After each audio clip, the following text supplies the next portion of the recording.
Good afternoon, and I'd like to welcome you to the January 12th Oklahoma City Planning Commission meeting, the first of the year. If you have pagers, cell phones, or similar devices, we would appreciate it if you would turn those off or silence them now. I see we have a full room today and a number of people signed up to speak on different cases. If you are here to talk to us about a case and you are not the applicant, there are forms like this. They're on the table outside the chambers. And if you would like to speak to us, we would love to hear from you when we hear the case. If there are a number of you to signed up to talk to us about the same case, we would ask that when you come to speak, you not repeat what we've already heard. And I guess in the interest of time today, be as brief as you possibly can. And with that, we'll go to acceptance of the minutes for the last December meeting. Move to receive the minutes. Okay, we have a motion and a second to receive the minutes. Cast your votes. And that's approved. I was not here. Okay. Continuances next. Yes, we have 3 requests for uncontested continuance. The first item on your agenda is B31 for case ABC 871 to defer that to January 26th. The second is case B32 for item PUD 1628 to defer that to February 3rd. And the third is case item B33 on your agenda for PC 10478, and that item is withdrawn. Anyone here today to talk to us about the cases just read? Second. We have a motion and a second to approve the continuances. Cast your votes, and those are approved. We also had additional requests for continuance, and one of them I think several people have come to speak about, and I'll read those in order that they appear on the agenda. The first is case SPUD 946, that's item 17 on your agenda, to defer that to June 9th. The other is item 20 on the agenda for PUD 1626. The applicant is requesting to defer to February 9th. Case item B25 for SPUD 941, deferred to June 22nd. Item B26 on the agenda for case C6856 to defer to January 26th. B28 for case PC 10482 to defer to February 9th. And item B29 for case C6854 to defer to January 26th. With the exception of item 20 just read, are there anyone here to speak on any of the other cases just read, which would be items 17, 25, 26, 28, and 29? Yes. I don't know if there's anybody here that necessarily wants to speak on this, but I would like to have the continuance on item number 25, SPUD 941, reduced. The current request is that it be continued until June, and that is problematic for a number of reasons, and I would like to see it continued for 30 days. I'll be glad to expand upon why it's problematic for a number of reasons, but Is the applicant here? so I'd like to see that happen. Commissioners? Any reason not to do that? Okay. Okay, with that change, So that's the second meeting, second meeting in February. February 9th would be a month. The Okay. first meeting. Okay. well, I'll take a motion to continue items 17, 25, 26, 28, and 29, modifying item 25 as Janice requested. So moved. Second. We have a motion as condition. Cast your votes, and that's approved. Those of you who signed up for item 20, that's request is to continue that to the second meeting, or the first meeting in February, I guess. Is there anything you feel you want to say today, or are you prepared to come back at our first meeting in February?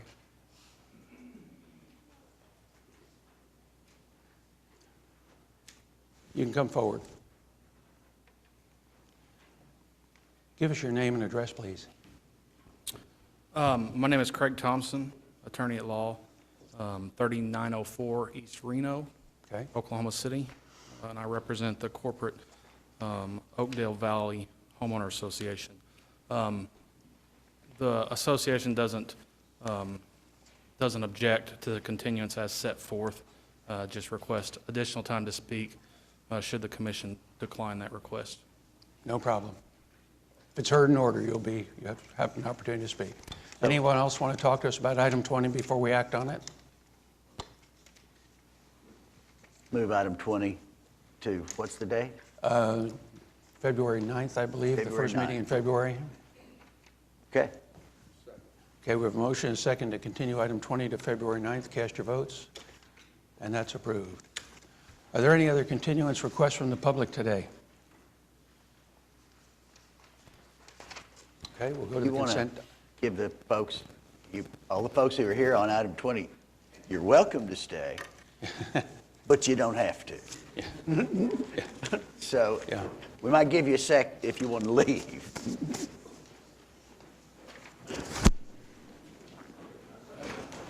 Whoa. Hey, Pat, how are you? Sir. Good to see you. Good to see you.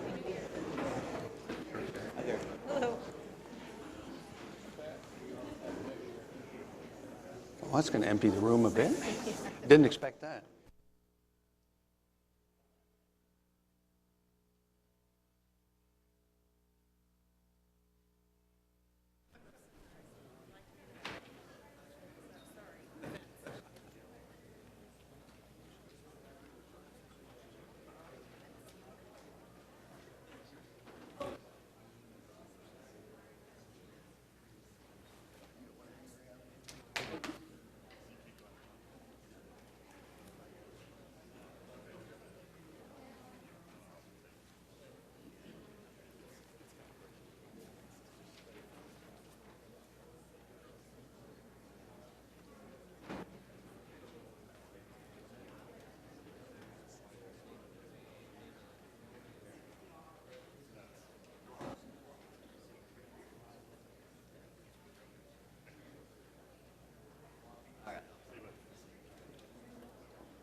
Okay, ladies and gentlemen, we're ready to go back on the docket, and the next item is the consent docket.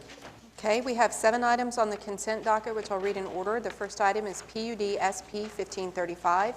Number 2 is KC 6864. Item 3 is ABC 872. Item 4, ABC 873. Item 5 is CE 946. Item 6, CE 948. And item 7, CE 949. Anyone come to talk to us today about items 1 through 7 on our agenda? Move approval of the items on the consent docket. We have a motion and a second to approve the consent docket. Cast your votes, and that's approved.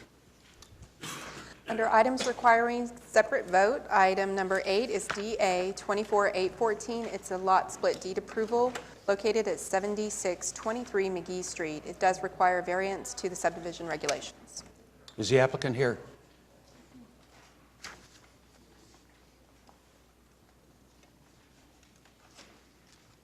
Sir, if you give us your name and address, please. Melvin Cutter, Okay. 8205 Southwest 29th Street, Oklahoma City, Oklahoma. Okay. A couple years ago, I requested through DW Courts helped me with it to obtain a split lot approval on this property. We were advised to we would have to have it rezoned, and which we did, and everything was okay, I thought, until I went to sell the property, and the city declined to give me my split lot approval. These houses in this addition are 60 to 80 years old. this particular house I'm selling is, I sold it for $21,000. I mean, that's kind of what I'm faced with. Okay. No one signed up, commissioners. There's a variance to T number 1. Move approval of the variance. A motion and a second to approve the variance. Cast your votes. And then Move the application. just approve the application. Yep. Move the application. Thank The you. application, cast your votes, and it's approved. Okay, item number 9 is PC 10483 to rezone 19500 North May Avenue from R1 to R1ZL. Good afternoon, David Box, 522 Colcord Drive, here on behalf of the applicant. The application before you is to go from R1 to R1ZL. As you'll notice, there is a PUD 1559, which is south of us. The northern portion of that PUD permits the development of a multifamily development. So our intention is to step down the zoning from the multifamily R1ZL and then into the R1. There was a question raised about how access will work. We will have to plat it, and so we will meet all the subdivision regulations at the time of platting. Be happy to answer any questions. No one signed up, commissioners. Motion to approve. Second. We have a motion and a second to approve item 9. Cast your votes, and it's approved. Thank you. Item 10 is case PC 10485 to rezone 7009 North Classen Boulevard from R1 to I2. Good afternoon, Mark Grubbs, Grubbs Consulting, 1819 South Morgan Road, on behalf of the applicant. What you have before you today is a application for I-2, which we are amending to O2 per 2 protest letters we received. That has been coordinated through email, and Commissioner Powers has been involved with that, so we've just asked for your approval. Okay, commissioners, no one has signed up, and the application's modified to O2. So I'll move approval as modified. Okay, we have a motion and a second to approve item 10 as an O2 application. Cast your votes, and that's approved. Thank you. Item 11 is SPUD 943 to rezone 1601 Northwest 45th Street from R1 to SPUD 943. Is the applicant here?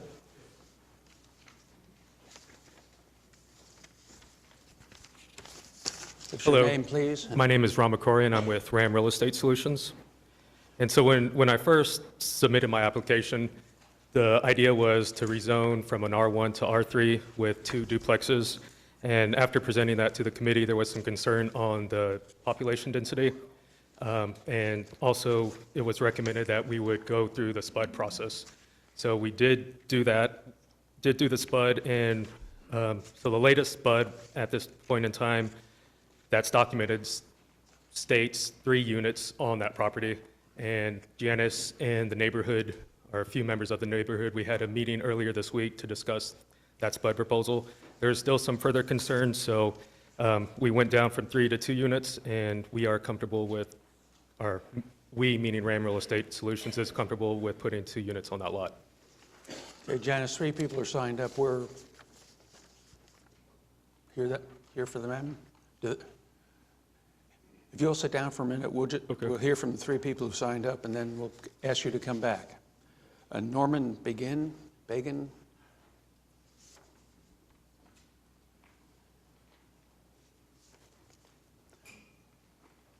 If I mispronounced your name, I apologize, but give us your name and address. That's fine, thank you. My name's Norman Began. I live at 1605 Northwest 45th Street. Okay? It looks like this has been going on this is going into 9 months now, and I sure hope we can resolve this. Most of the neighbors want this area to remain R1. I mean, there are a couple of other people who are going to speak who wrote letters to Janice Powers, and I hope those have been shared with the committee. They have. Okay.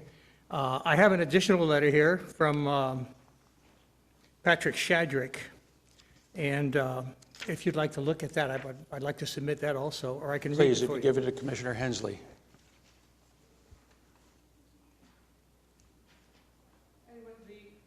The basic concern is, there's so many concerns.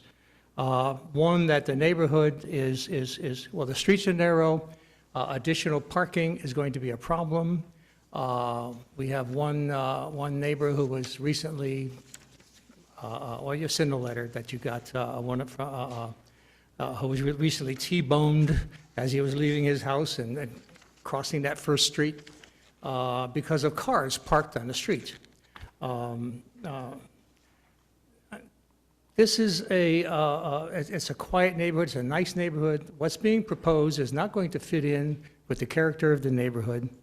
And, you know, there would be a lot of people here. Over the course of the 9 months, several different people have been here, but, you know, everyone has jobs and they have other commitments they have to attend to. And, but I can speak for the entire neighborhood in saying that the preference is for it to remain the way it's been, just to maintain the status as it's been. I was also told that you tend to lean toward what the staff recommends, and I would like to ask you to, you know, to use your own minds and your own hearts and voting with us, with the neighborhoods, with the neighbors on this. Thank you very much. Thank you. Bye. And we do vote our own conscience and thoughts, by the way. The staff is guidance for us and technical support for us. Okay. But we do still vote. All right, thank you very much. Looks like Andrew Bonner. Hi, Dan. Sir, if you'd give us your name and address, please. That's Andrew Bonner, owner of Expanded Solutions, local manufacturing company. Also owner of 1553 Northwest 45th, which is the property immediately across from 1601 on the corner of 45th and Blackwelder. I recently purchased the property after Roy purchased 1601, so I just kind of got into the loop.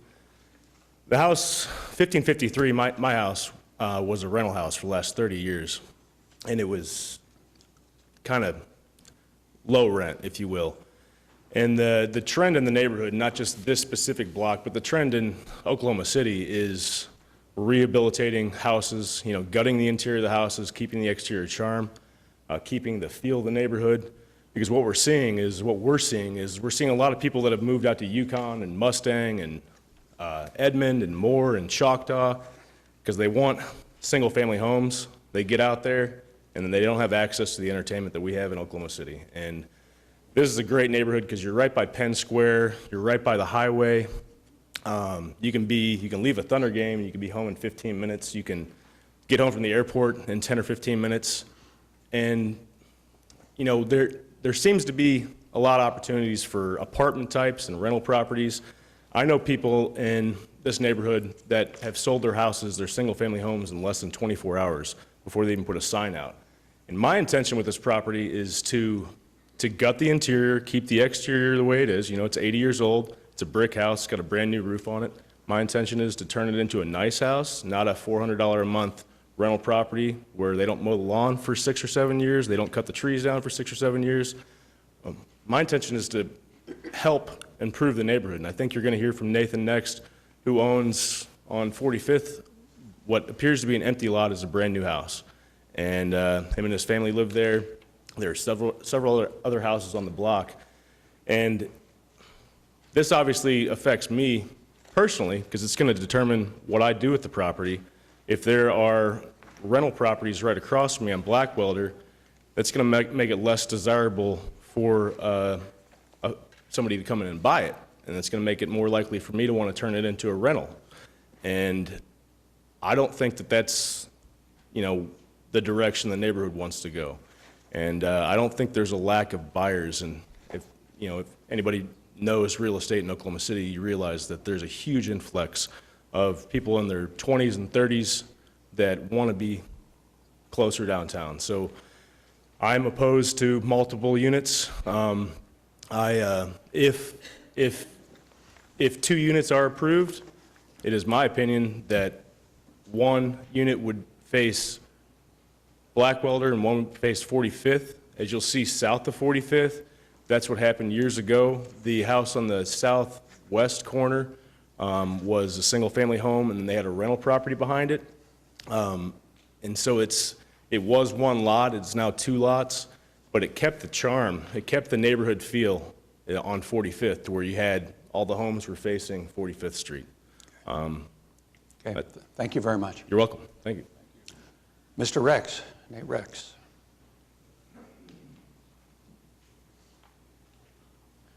Something to add, sir? Well, they pretty Besides much, your- Nathan Rex, Okay, go ahead. Nathan Rex, attorney at law, owner of 1604 Northwest 45th Street. About 5 years ago, we moved into this neighborhood across the street, actually, at 1613 Northwest 45th Street.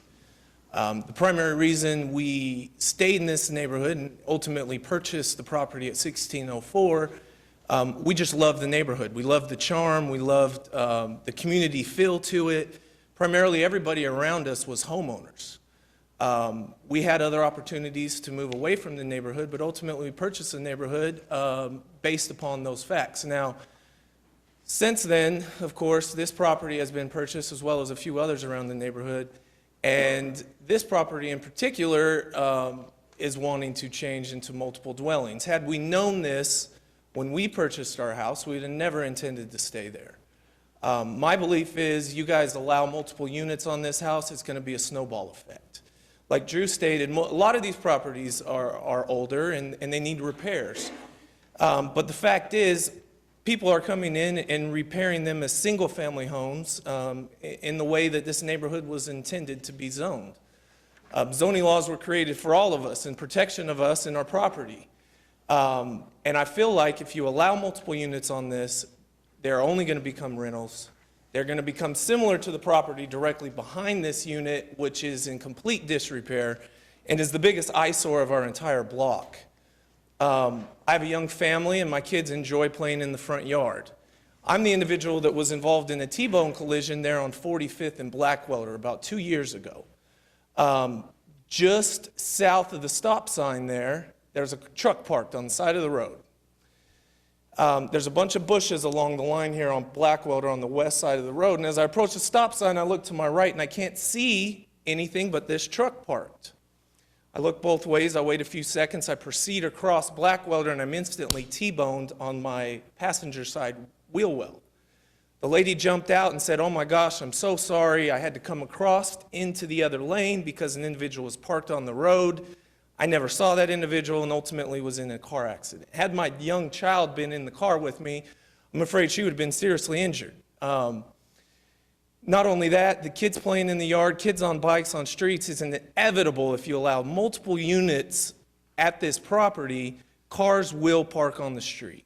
And these streets cannot handle cars parked on the streets. And so I plead with you, if you lived where I lived and you had a young family like I have, each and every one of you, I believe, would be standing here where I'm standing, making the same arguments that I'm making.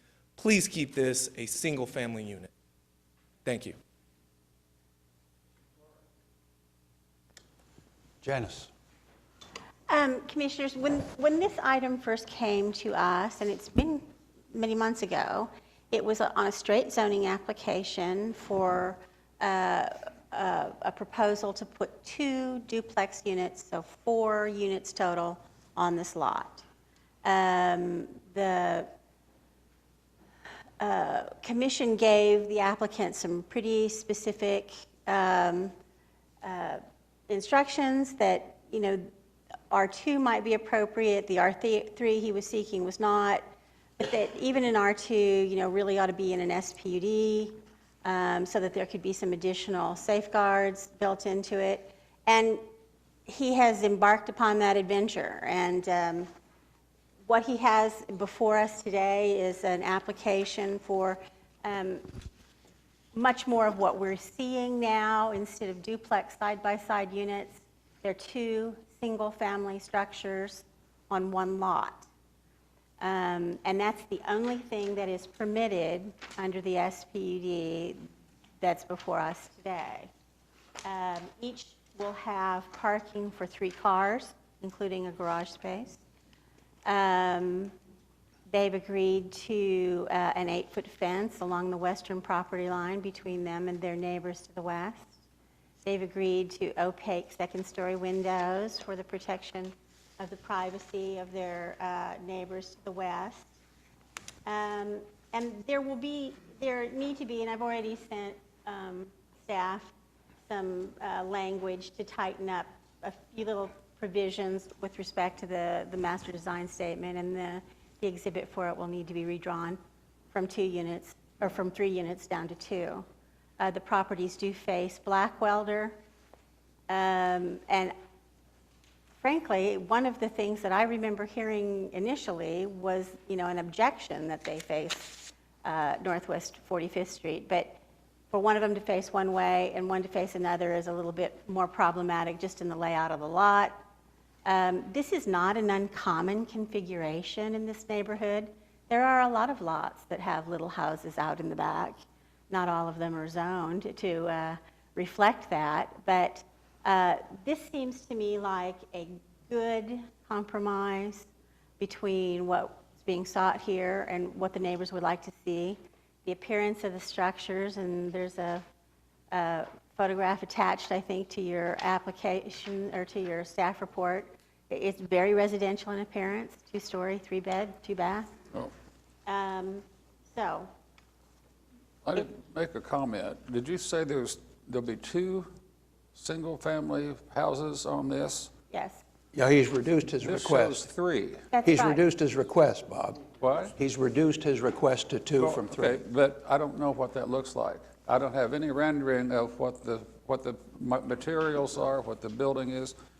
And also, the other inconsistency is in the staff report on page 6 of their of the report.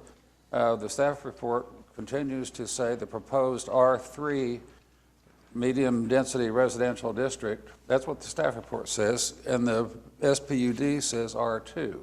And it is R2, the code Well, here's my... provisions of R2 will be the controlling, but also it will be reduced from 3 to 2. And so the documents will be amended to reflect that. But, the lack of what these... When you and I went on a tour around where similar applications had been done, they were kind of special.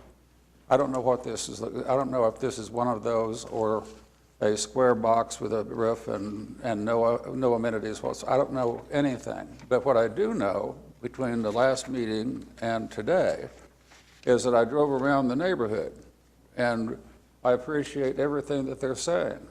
This really is a potentially, not yet, gentrified neighborhood that we're really trying to bring back into the middle of the city, people that want to invest time and money and resources in renovating these houses, and single-family houses and all that. And so when I drove around, I thought, well, this doesn't work. This one doesn't work for that neighborhood. There's apartments to the north, and then you've got single-family houses all over the place, and so it's one of those things, you open the barn door, and all of a sudden, there's another dilapidated place, and another one, and so you have a precedent of R2, R3, and areas where it's too darn much trouble to renovate a house. Let's tear it down, and let's make money off of three units, But even at that, I don't know what this looks like. I mean, I can't vote in favor of it because I don't know what it looks like. It's this says 3 units, and now you say 2. And materials, elevations, I don't see any of that. So I think that if you had the elevations and the materials and the other information that would maybe placate the people that were protesting against this and say... Well, we met with the neighbors earlier this week, and it was out of that meeting that the determination was made to reduce the application from 3 to 2. And there's not a house on this lot that can be renovated. The lot is empty, it's vacant. It's a vacant lot, right? Yes. Can I add something? If I Go may? ahead. Here, Jim. So when I purchased this property, it was the worst property on the block. There was a house on that property, and so before I demolished it, I went around to the neighbors, and I had neighbors sign a document stating that I was going to build 2 duplexes, total of 4 units. So after I received those signatures, I demoed the property. I've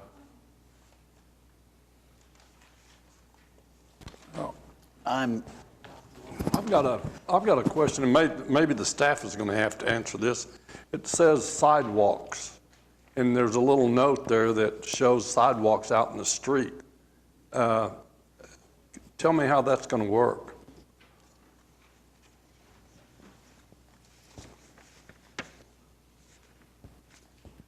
No, they're really not showing the street, they're showing the edge of the property. The sidewalk will be just outside the property line, between the property line and the curb.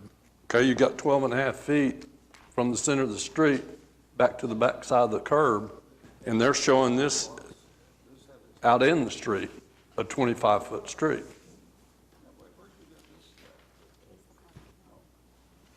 And if they put the sidewalk up where the driveways are, which they're probably going to have to, what good's the sidewalk? Because the car's going to be parked in the sidewalk.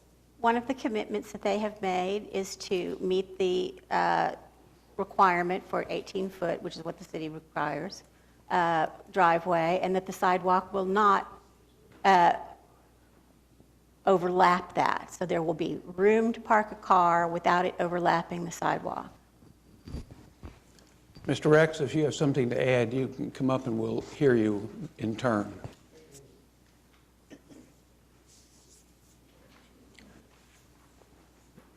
Yeah, so I think Janice did a good job covering some of the concerns that were mentioned by the previous 3 people.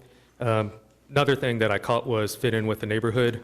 So I do have a document that I could, it's an We've additional. just passed one around. Oh. Janice may have had it, I don't know. Was it this one? Okay. But that also relates to 3 units. Well, it shows what the building would be, whether it's 2 or 3, I guess. Yeah, it's the same building regardless of whether it's 2 or 3.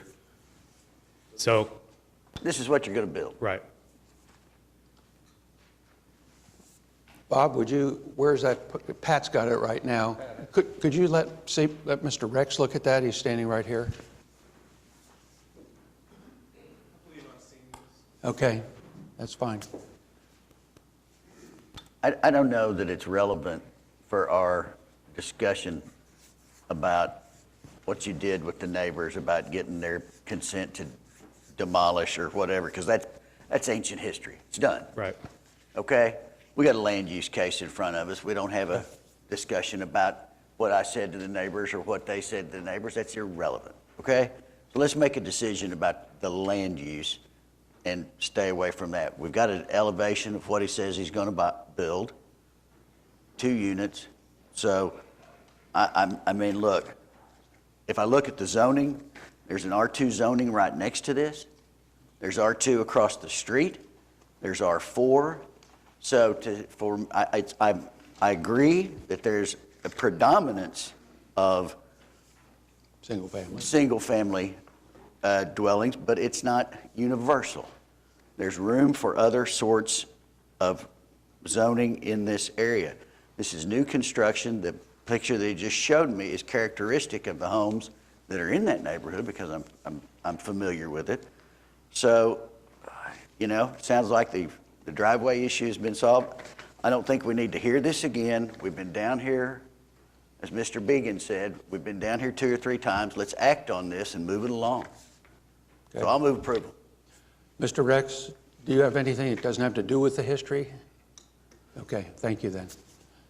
We have a motion and a second to approve item 11 as conditioned with driveways provided for 2 units. And the example that he's given us of the style that he's going to build, the elevation that he's shown us, that should be made part of the application also, right? Right. And I believe it is. And All right. we have a motion and a second to approve item 11. Cast your votes. It is approved. Thank you. Item 12 is SPUD 944 to rezone 4800 South Sunny Lane from SPUD 790 to SPUD 944. Good afternoon, David Box, 522 Colcord Drive.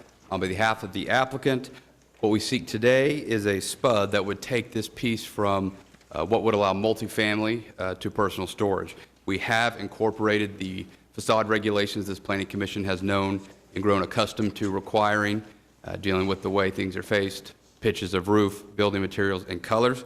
We do agree with all the technical evaluations and would ask for your approval. No one signed up, Commissioners. Make a motion to approve the application. Second. We have a motion and a second to approve item 12. Cast your votes, and that's approved. Thank you. Item 13 is SPUD 945 to rezone 8820 West Hefner Road from PUD 1057 to SPUD 945. Hi, Jerry, give us your name and address, please. I'm Gerald Gamble, 8200 Waverly, Oklahoma City.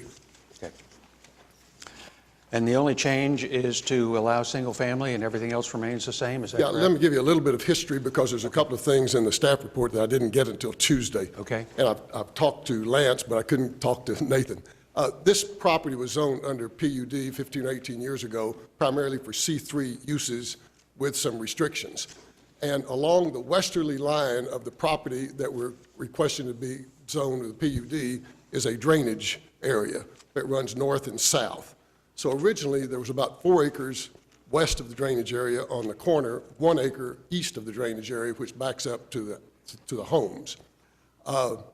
The corner 2 acres was sold, so now we have left over 1 acre to the east of the drainage area, about 2 acres west of the drainage area. In the staff report, there was discussion about there can be no direct access onto a section line or arterial road for a single-family residence. I talked to Lance about it. I said, that doesn't make a whole lot of sense to me because that's the only way to get to this track. He said, well, we can fix that, so I want to make sure that I don't get stuck with this staff report saying you can't get there from here. And then they said there should be internal internal vehicular traffic. Of course, that would include building some sort of bridge across that drainage area, which we can't do, is not economic to do.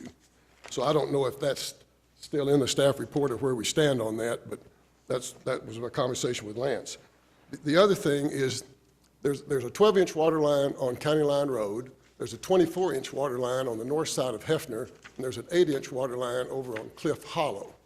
I originally thought, well, this would be a pretty simple deal. You just run if you're going to build a house, just run your 2-inch line or 1.5-inch line over from Cliff Meadow to serve the home. Interestingly enough, when they were redoing and reconstructing Hefner Road, the city came to us and wanted an easement, drainage easement, which we said, we'll give to you, no charge, but we'd like to have a sleeve across underneath Hefner to be part of the engineering plan so that we can connect to that 24-inch line. The staff report says you can't connect with a 24-inch line.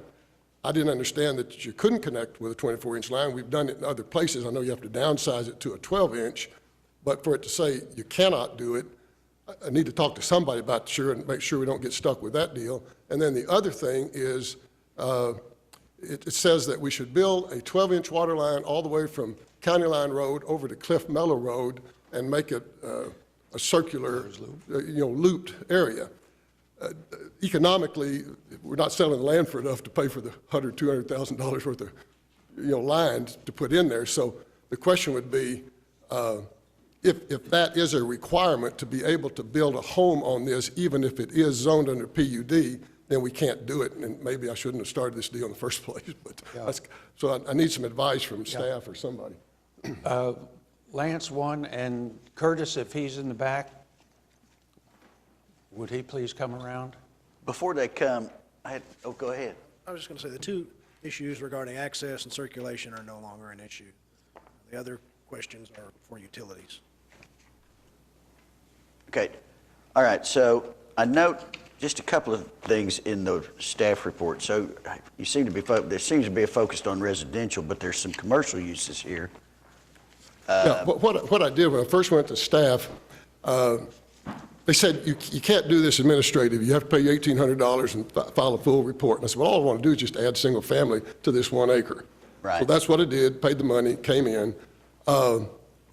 I didn't want to give up the commercial uses underneath it. So what I did was take the original PUD, it's the original language, except we added, and you can build a house on this 1 acre. And then they came in with all this other stuff on the staff report. So my only concern is, I get the commercial uses. The only use I think that somewhat concerned me was the use, the eating establishments with the drive-through order window, just because of its proximity. And I don't know where that would be on this particular property, but you're somewhat surrounded by residential, and that could be an obtrusive. Well, yeah, the original PUD allowed that on the 5 acres, and Right. I think the concept would probably end up on the corner. We no longer own the corner, so I don't know what it would be. Well, would you agree to delete that use from this tract? I don't know that there's any reason to unzone what I've already got zoned. All I'm trying to do is conform to what the staff told me to do. Well, I get that, but I still think that's an obtrusive use right up against those houses. Or you're gonna have to agree to some sort of conditions with respect to that, or it'd be my suggestion. Because again, a drive-through order window, this is a very tiny lot, 30 feet from that Yeah, neighbor. I don't disagree with you that from a functional standpoint, it's probably not very functional. Right. But there's no reason to change this underlying zoning. I get your point, Okay. but I don't know that I can support it with that close to the proximity of the house. Then we won't build a house there. I don't know what else to do. Okay. Then any other? One here from Curtis on what would be required to bring water to this And we property? don't own the property to the east or the west, so if you built a 900 or 1,000-foot, 12-inch water line, you're building across, other people's property, which doesn't make a whole lot of economic sense. Curtis Liggins with Public Works, but Christopher, he did the response on the water line, so he'll be able to address those issues. Okay. Christopher Boulder, Utilities Department. So the requirement is to extend a water main to your property boundary. And so the closest water main is the 12-inch over there to bring it to your furthest property boundary. And that's how typical extensions go. You cannot connect to any water main larger than a 20-inch. That is with it for our standard specifications. So the closest water main is the one that you would have to extend to your property. But the reason you have a policy A is to construct larger water lines on section lines if you don't need, for instance, there's an 8-inch line on Cliff Meadow. You could extend a line there and not take it all the way 900 feet across the front of the property, which you don't own.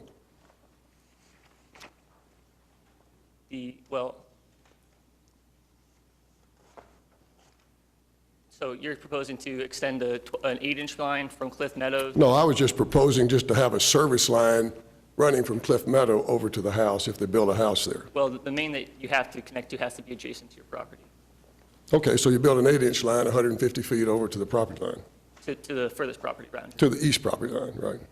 Or to the west property line, whatever your requirements are. I think that'd be acceptable. Okay.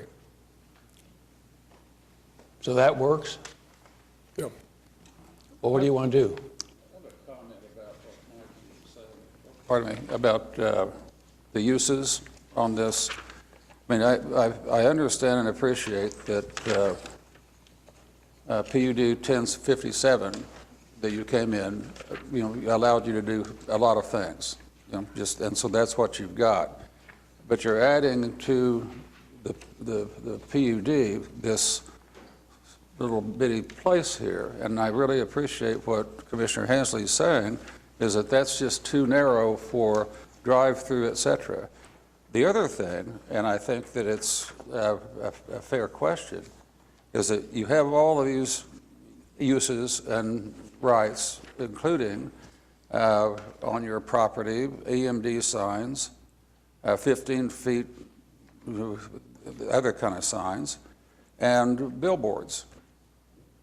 So I don't think there's billboards. I think non-accessory signs go away when you improve it.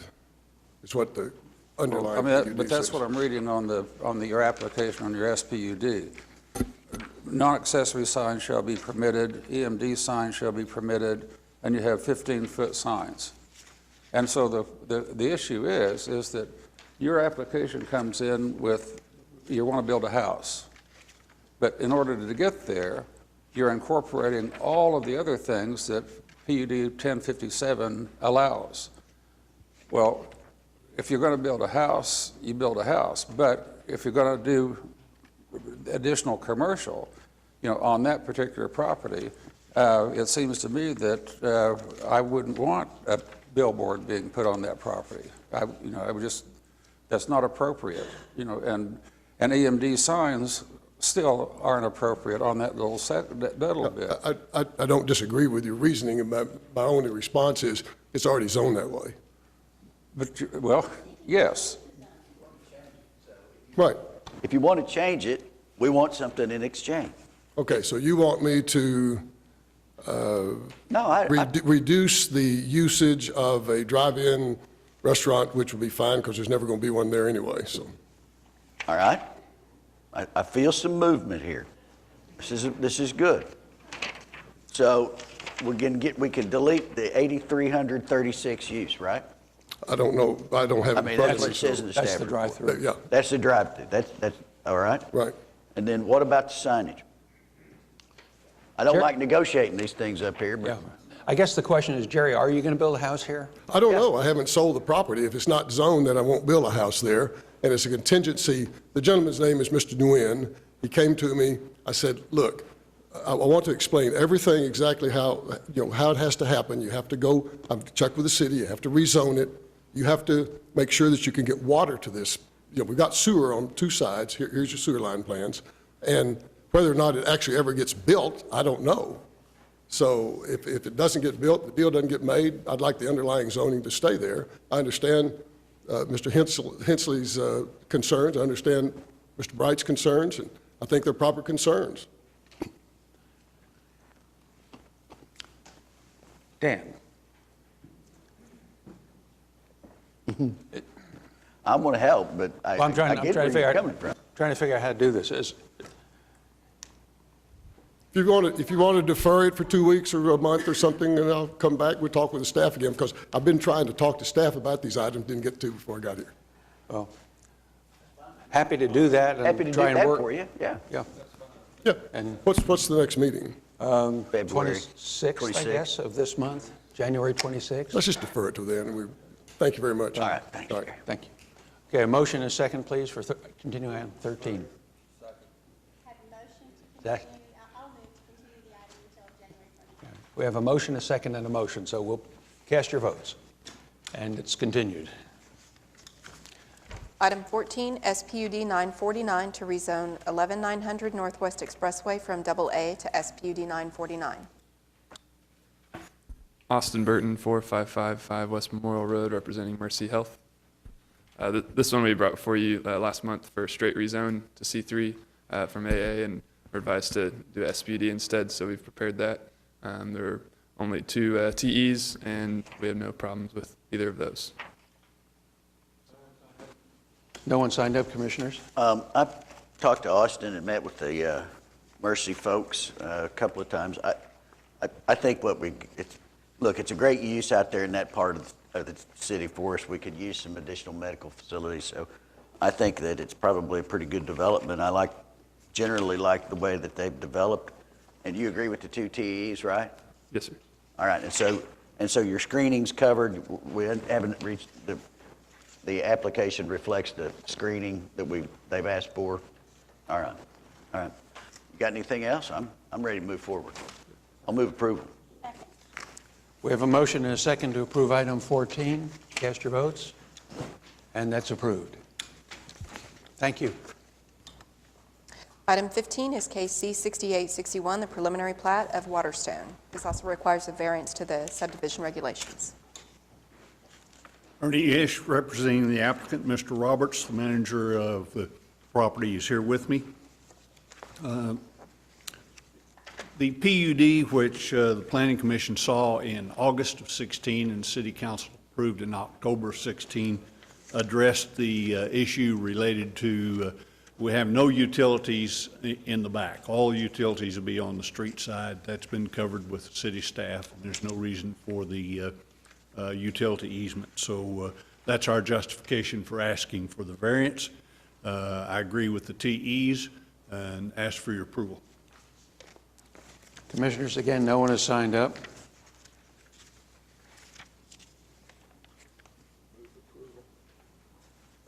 Of the variance? Go to the variance. Move the variance. Okay. Second. We have a motion and a second to approve the variance to TE3. Cast your votes. The variance is approved. Move the approval of the application.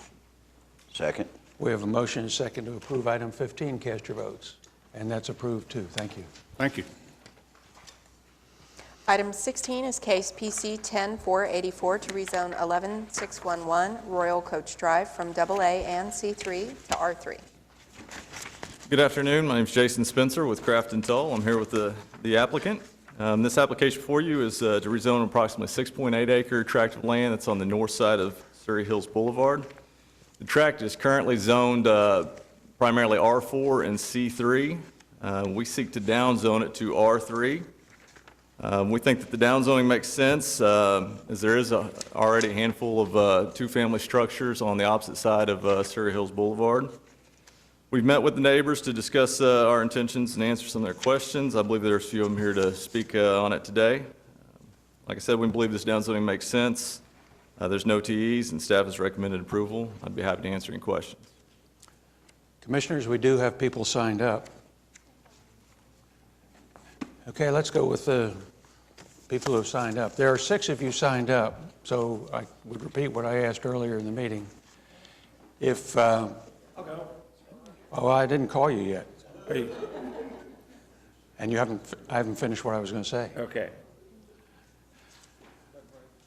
And that is, if all 6 of you want to speak, we would appreciate it if we hear a new issue only, because we will register everything that you say. Now, since you're so anxious, come up and tell us who you are. My name is David Henry. I live at 11713 Northwest 117th. And I understand the zoning in here, and I couldn't tell you the difference between a PUD and a SPUD. I do know a difference of a SCUD. Good. But as far as that zoning looks with the C3 provision in there, I understand why the property wants to be rezoned. We do have an objection. I know there was a meeting we had last night where the builder did come out and visit with us in the neighborhood, and as you can tell by the Surrey Hills addition, it's primarily R1. I know this has been zoned R4 for a long period of time, and so it seems on its face to be a no-brainer to let it be rezoned to an R3. The problem is these are going to be duplex rentals, and that is permitted under that section. But we don't believe that that's the proper use for that land, that area. And as you can tell through the zoning parts, the aesthetics, the maps they showed us, there is no plans of any walls, of any things of that nature to kind of enclose this area, which I think would be, as far as the aesthetics go of this area, would be important. I haven't seen any utility provisions made. We always have water problem, water pressures, things of that nature. I don't know if the population density will support the extra addition of all of these duplexes. We have a community school in the neighborhood, and I think it's fair to say in the meetings that we had, the builder understands that the members and the people out at Surrey Hills and the community do not want to see the rental duplexes come into the neighborhood. They did not offer any concessions to show us any aesthetic pleasing environments. They wouldn't build a wall. They won't build a wall. And in fact, if there's certain things that don't happen in this case, if the Planning Commission tells them that they need to do certain things that they don't want to do, then this contingent contract of the purchase of this land probably will not go through. But I'm just here to voice the concern in our community and in that area that leasing duplexes is not a proper and best use for that land. Got a question for you. You mentioned that you had a meeting last night. Yes, sir. Is that the only meeting you've had? Had there been others with this builder or No, sir. developer? No, sir. Okay, thank you. You bet. I'm sorry, just before you go. Now, it's zoned R4, so, and C3, so just as a matter of course, when we look at these applications from a land use standpoint, we would generally be in favor of what we would call a downzoning to a less intense use, which would even seem to be more compatible with the neighborhood. Now, if it were an R4, quite frankly, I think the likelihood of rental is 100%. I don't know too many people who are developing R4 in this town that's not rental. Duplex uses, on the other hand, there may be some ownership. I can't speak to that because that's not generally where I get, but that, I mean, you could have an apartment complex out there and a straight C3 zoned commercial strip there. So, I mean, I have to say generally, as the Ward 1 Planning Commissioner, I'm looking at this going, this is a better trade. So, I just to let you know how I would think about it. And I understand that, and that's why I think at the very beginning, it was certainly everybody's, the commission's understanding that, yeah, sounds good, let's downzone it. But I think that, and if they were downzoned and were going, and said they were going to put in duplexes for sale, there are some duplexes for sale out in Surrey Hills, but this contract and this agreement with this builder is to build duplexes, but for rental units. And there's a community there of a walled-in community not too far away called Surrey Gates, which is up, and it's actually classified as a PUD, and some other areas there like that. But that's why I think that the first impression is simply what you said. But I think that the best use is not for that. And like I said, that C3 obviously has to be rezoned. Why that was ever there 45 years ago, I couldn't tell you. So I understand why that C3 needs to be rezoned, but I would like to, and of course, you know, everything else around there is R1. The golf course is there on that side of the, I guess where the AA is. I don't know what that stands for, but I'm assuming that's what, that part of the golf course over there. And the R1 also up through there.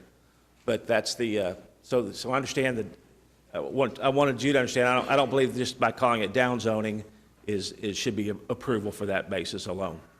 You understand, though, when you say the C3 has to be downzoned, it's not going to be downzoned except by whoever owns it. Yes, ma'am. And as you heard just on the previous application, people don't generally give up their zoning rights unless they have some specific intended use for the property that's contrary to them. So we're not going to downzone the C3 unless it's in the context of an application to make some other use of the property. Well, I think the application's asking you to rezone that C3 to R3. And I'm saying, in a case like that, we would look at it, but it's not going to be changed in any other way. I mean, we're not going to downzone the C3 just because we think it's not appropriate zoning for the property. I understand it, and I don't think anybody here is asking Okay. you to do that. You bet. Thank you. Susan Ellerby?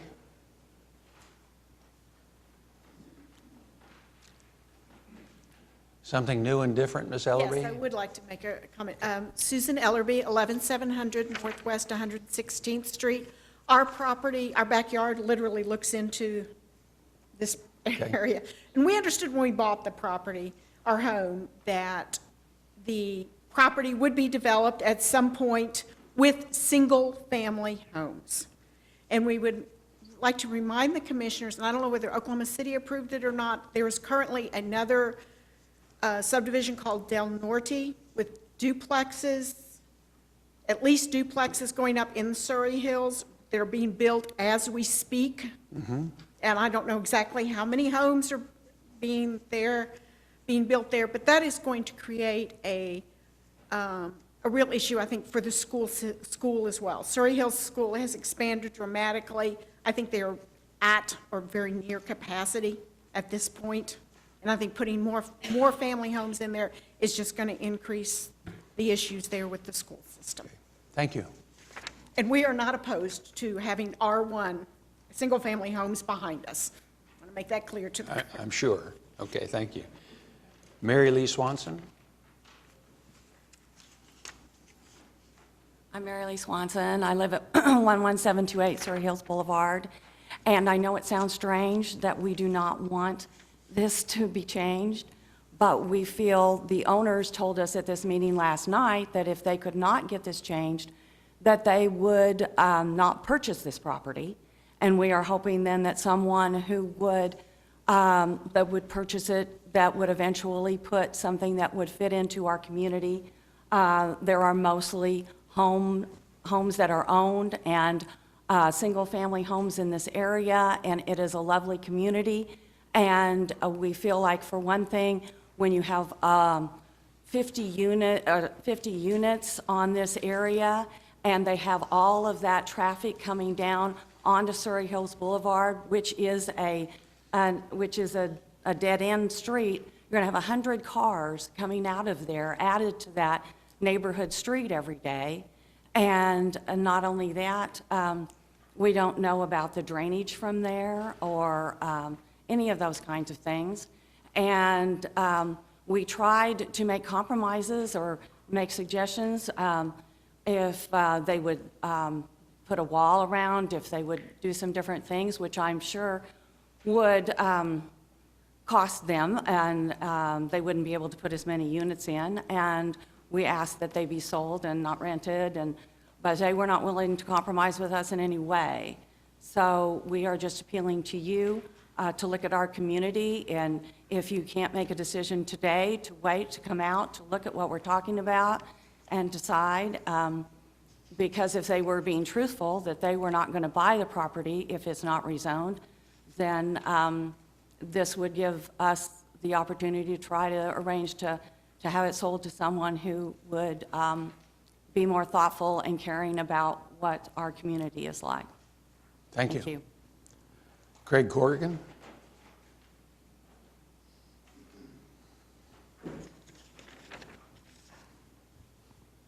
Thank you. My name is Craig Corrigan. My address is 12100 Royal Coach Drive.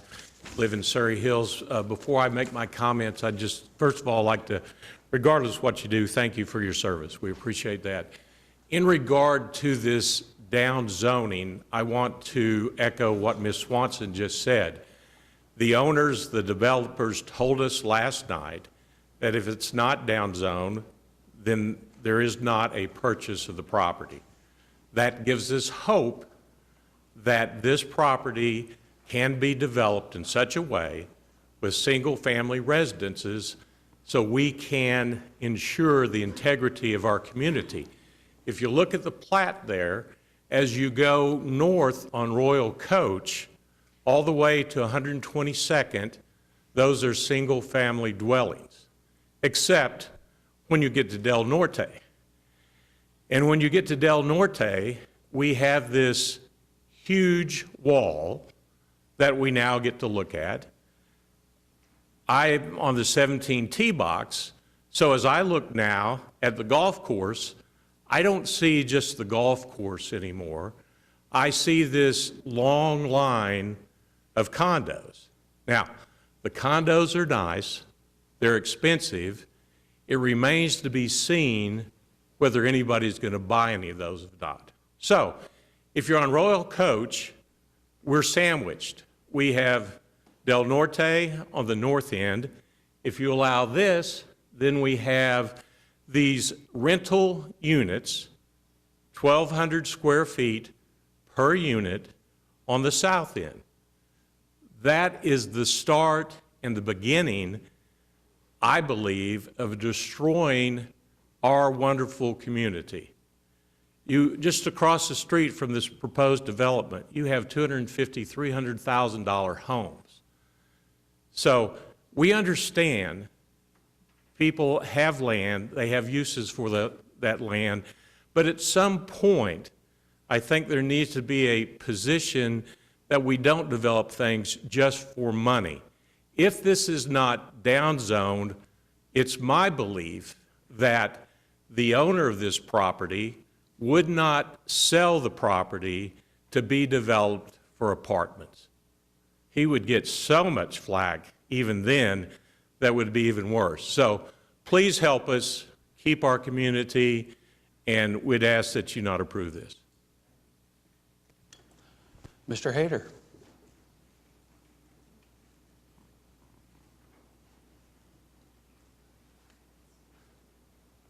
Welcome back. Thanks, guys. Mark Hader, County Commissioner for District 1 of Canadian County and a resident in this area. My address is 11939 North Mustang Road.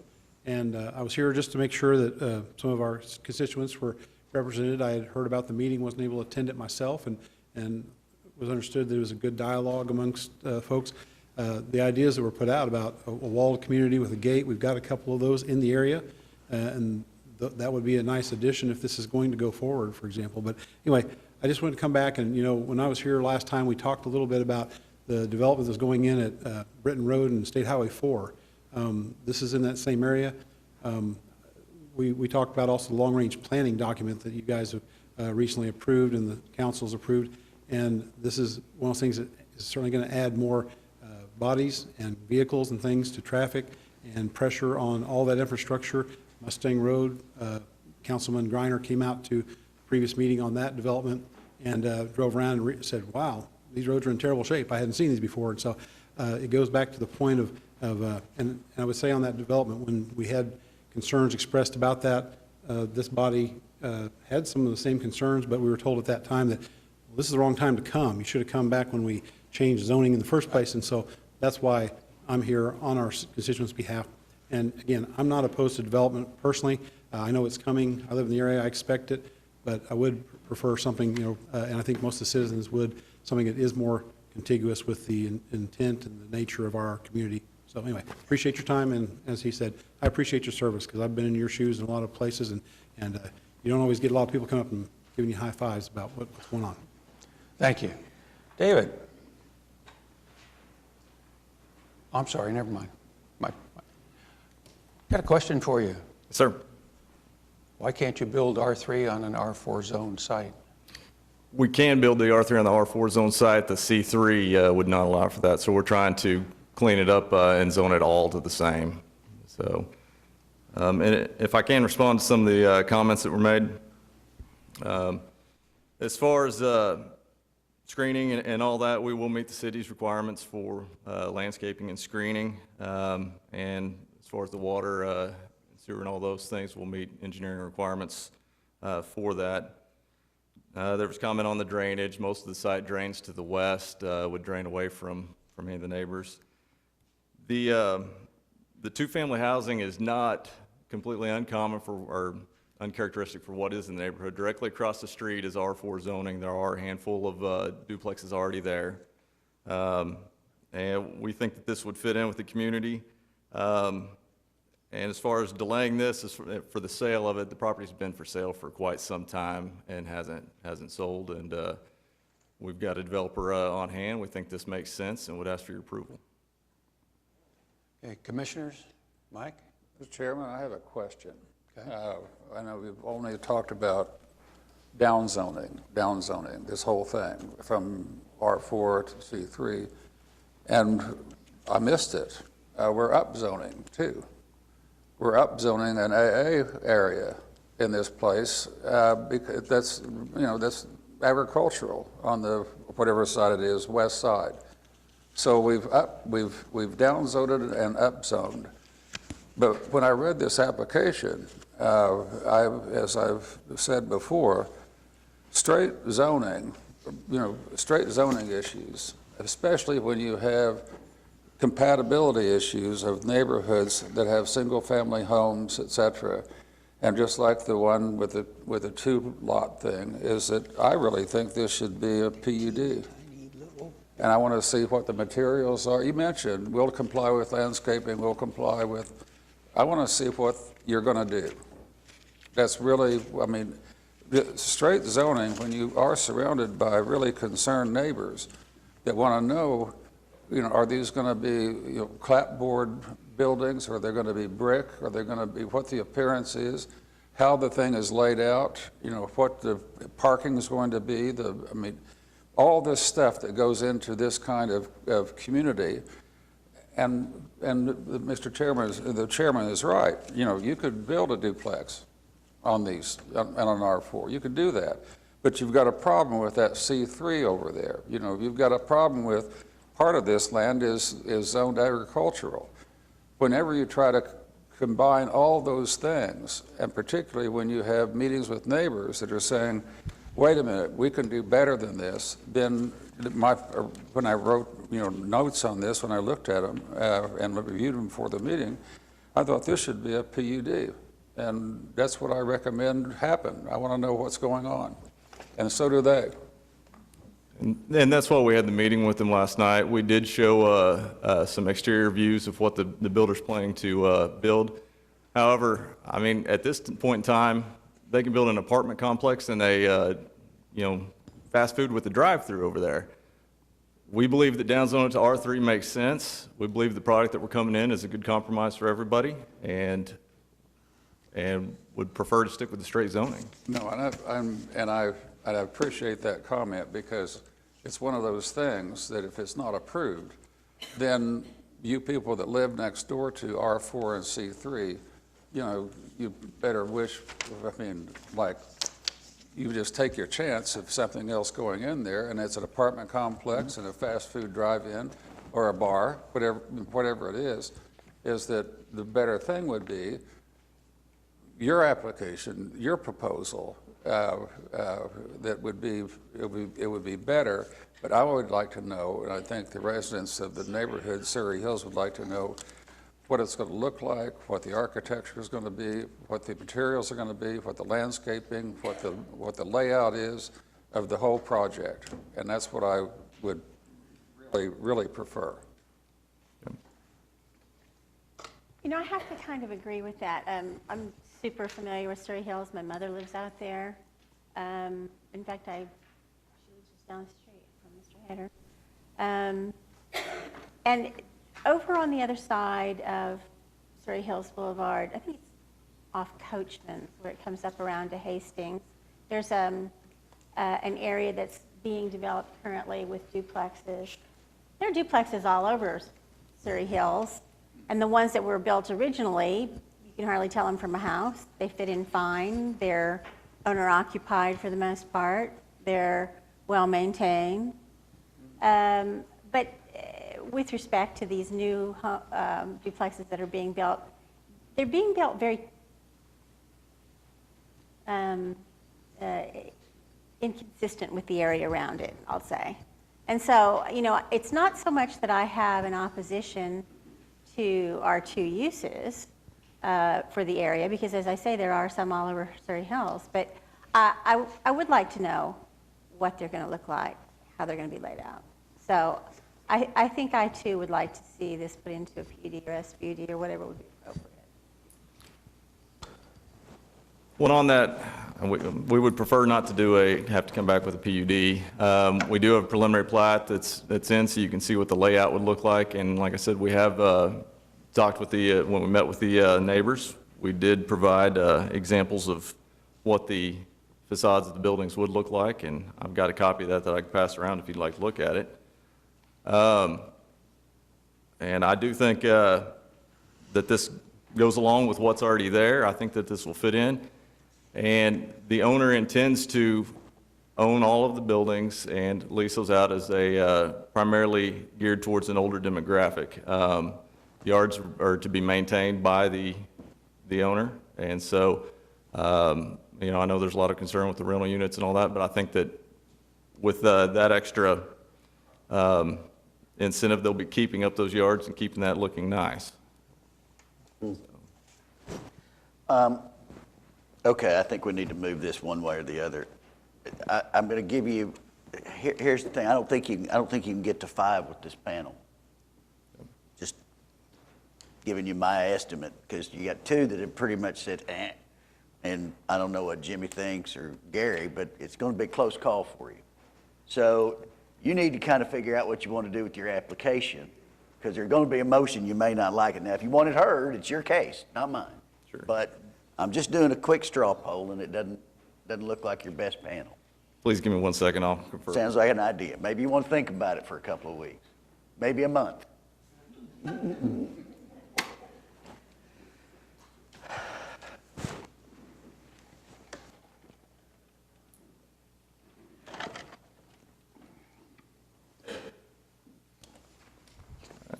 We would agree to taking a 2-week continuance to come back with a PUD. Can you do that in 2 weeks, JJ? Take 4? 4 weeks would be better for me, too. I don't know that I'm going to be here on the 26th, so apologies for All that. right, till February 9th then? Yeah. Take a thank motion? you very much. Thanks, Jason. Thank you. Appreciate that. Is there a second? Continuous February 9th. Pardon me? Move continuance February 9th. We had a motion, but we needed the second. Sorry, missed Okay. that. All right, we have a motion and a second to continue item 16 to February 9th. Cast your votes. That's approved. Item 17 was continued. Item 18 is PC 10-480 to rezone 7720 South Shields Boulevard from I-1 and RMH2 to I-2.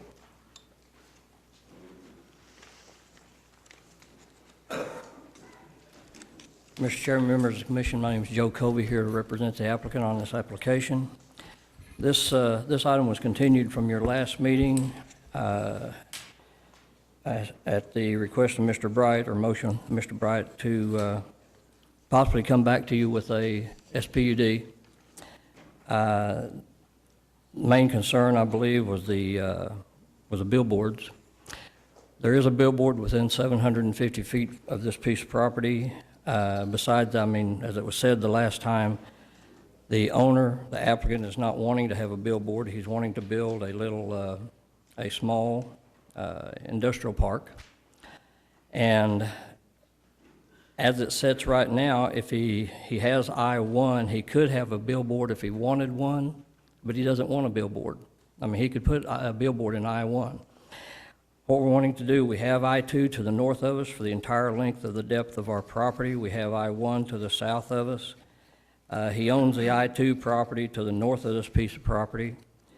And he has spent in excess of $115,000 already cleaning this piece of property up to get ready to develop. We would rather take the application and keep it at I-2 and proceed on, and we would request your approval. Be happy to answer any questions if you have any. Joe, just to be clear, the 750-foot distance from the existing billboard is too close to allow a billboard on this site. Is that correct? That's according to the sign code, yes. Okay. So there cannot be a billboard on this location. And no one has signed up. I'll make a motion to approve the application. Sir, we have a motion and a second to approve item 18. Cast your votes. And you're approved. Thank you. Thank you very much. Item 19 is SPUD 927 to rezone 6544 Pennsylvania Avenue from C3 to SPUD 927. Good afternoon. David Box, 522 Colcord Drive. Here on behalf of the applicant, also with me is Mr. Rod Vosper with Simon. This was an application that was continued from the last Planning Commission meeting to allow a meeting to take place between my client and the neighbors. That meeting did take place. If you'll recall, at the last Planning Commission meeting, there was a piece of paper handed out that kind of went through some of the commitments that my client was willing to do at the time. And I believe the ask was get with the neighbors, make sure they understand what those commitments are, and see if that could possibly satisfy them. So as I said, we did have the meeting, we did go through those, and we did receive some additional requests 2 evenings ago. I'd like to start by focusing on what the subject property is zoned right now. It's a combination of O1 and O2. I would submit to you that that is an inconsistent and incompatible zoning with Penn Square Mall. In fact, if you look at the new comprehensive plan that so much time went into by this commission, citizens, and the city council, they designated this site as urban medium. One of the things urban medium strives to do is to permit and encourage development of infill sites. I would think that this would qualify as an infill site. In addition, one of the things the comprehensive plan has labeled this is a regional district. Again, we are trying to encourage in a regional district quality retail development that will draw people from a much broader base. I would submit that what we have applied for will encourage and allow that. What we have applied for is a SPUD, and it's a SPUD that's a little different from what the Planning Commission is used to. You're not going to hear a lot of discussion about uses. That's because my client only put a single use in that SPUD. That is retail sales and services. I think we'd be hard-pressed to say that retail sales and services at Penn Square Mall is not appropriate. In fact, not only is it appropriate, it is demanded by the comprehensive plan. So if we look at what the site's zoned now, 01, 02, again, I would submit that that wouldn't be appropriate. I did visit with staff. If we had a different set of circumstances and I came in with an 01 application, what would staff's comments be? And I believe what they told me was we would ask for something more. We have very few regional districts in our city. We would need something more intense, something that, again, is going to draw retail activity from a broader base. But if we look at what could be built now, in the 01 piece, you could build a 35-foot building. In the piece that is 02, because we're abutted on the north by the creek, which is in a PUD that has a base of C3, the east side of this SPUD could be developed with a 6-story office building. Now, what we commit to in the SPUD is 35 feet. Again, what could be done now? So with that in mind, I'd like to go through some of the requests that were made and finally the commitments that my client is willing to do. One of the things that is important to this commission, but also the neighbors, is that somebody like me or an applicant that stands up here and makes commitments, that there is some teeth to that, and there's some ability of the neighbors, if those commitments aren't lived up to call somebody and enforce those. So we do stipulate that any agreement that we reach and the commitments that we're about to go through will absolutely be incorporated into the SPUD, so that if one of the commitments that my client has made isn't lived up to, the city can call the Action Center and there is an enforcement arm. There was a request that we somehow draft a contract or some sort of covenant that would run with the land. We are not willing to do that. I don't think that frankly would benefit the neighbors anyways, because the only way to enforce a private covenant is to hire a lawyer and go to the courthouse. By putting it into the SPUD, they can call the Action Center and the city can go do that work for them. One of the issues that came up was how is trash going to be handled?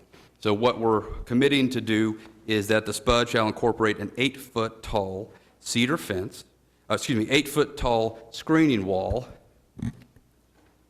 on the east side of the building, as you can see right here, that will block and screen from view the trash receptacles. We agree that we won't have anything on the north side of our tract. There was a question raised about whether or not we could agree on the entire north side of the mall property. Cindy, if you could go to the aerial image you have within the file. We did take a serious look at this, and what we ended up finding was the Macy's site, they own their dirt independently. It is not owned by the mall. The Macy's, where you see the language Penn Square Mall parking, and then the roof that looks different from the balance of the mall, that is actually owned by Macy's. They own the building and the parking lot. We have no ability to speak for them. We have no ability whatsoever to place any encumbrances on their property. So what we can agree to do is limited within the confines of the SPUD track. So again, there will be an 8-foot screening wall that we place on the east side of the building to block view of the trash receptacles. We are willing to limit the SPUD on the times in which trash removal service can happen. We're willing to limit it to Monday through Saturday. We're willing to exclude holidays from 7 a.m. to 5 p.m. I believe originally we had asked for 7 to 8. We're willing to take that down from 7 to 5, Monday through Saturday, excluding holidays and excluding Sundays.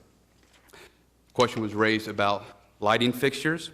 What we will commit to is that within the SPUD site, lighting fixtures with cutoffs will be installed. Currently, the lights that are right there, that are on the site, don't have cutoffs. You know, what cutoffs and hoods, what they'll do is they direct the lighting. So we do agree to install fixtures with cutoffs. Additionally, the fixtures within the SPUD will be controlled so as to reduce lighting by approximately 75% beginning 1 hour after the close of business. There will be new technology employed where we have the ability to control it remotely so that we can reduce that lighting by 75% 1 hour after the close of business.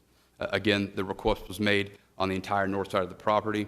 We just don't have the legal authority to do that. So within the SPUD site, we can certainly commit to that. One of the requests was made by Commissioner Bright. We do commit to look into the dark sky technology to see what we can find. The issue of a screening wall or fence separating the properties came up. What my client is willing to do is to construct a 400 lineal foot, 6 foot tall cedar fence. It is indicated on the revised site plan. You probably can't see it from where you're sitting, but right here, there's a gold or brown line. That is the line where we propose to build the 400 lineal foot fence. There was a request made by the neighbors for us to construct fences in certain individuals' backyards. We cannot agree to do that. That brings up so many issues of liability. What we can do is within the confines of our own property. We are willing to do that. One of the challenges we face in this case is some of the things that we were willing to do satisfied some neighbors. It angered other neighbors. So there wasn't a real general consensus as to whether or not they wanted the fence. What I'm telling you is we're willing to do it. In fact, my client is willing to wait and allow the neighbors the opportunity to really think about it. And at the time that the store opens, essentially that offer would be revoked.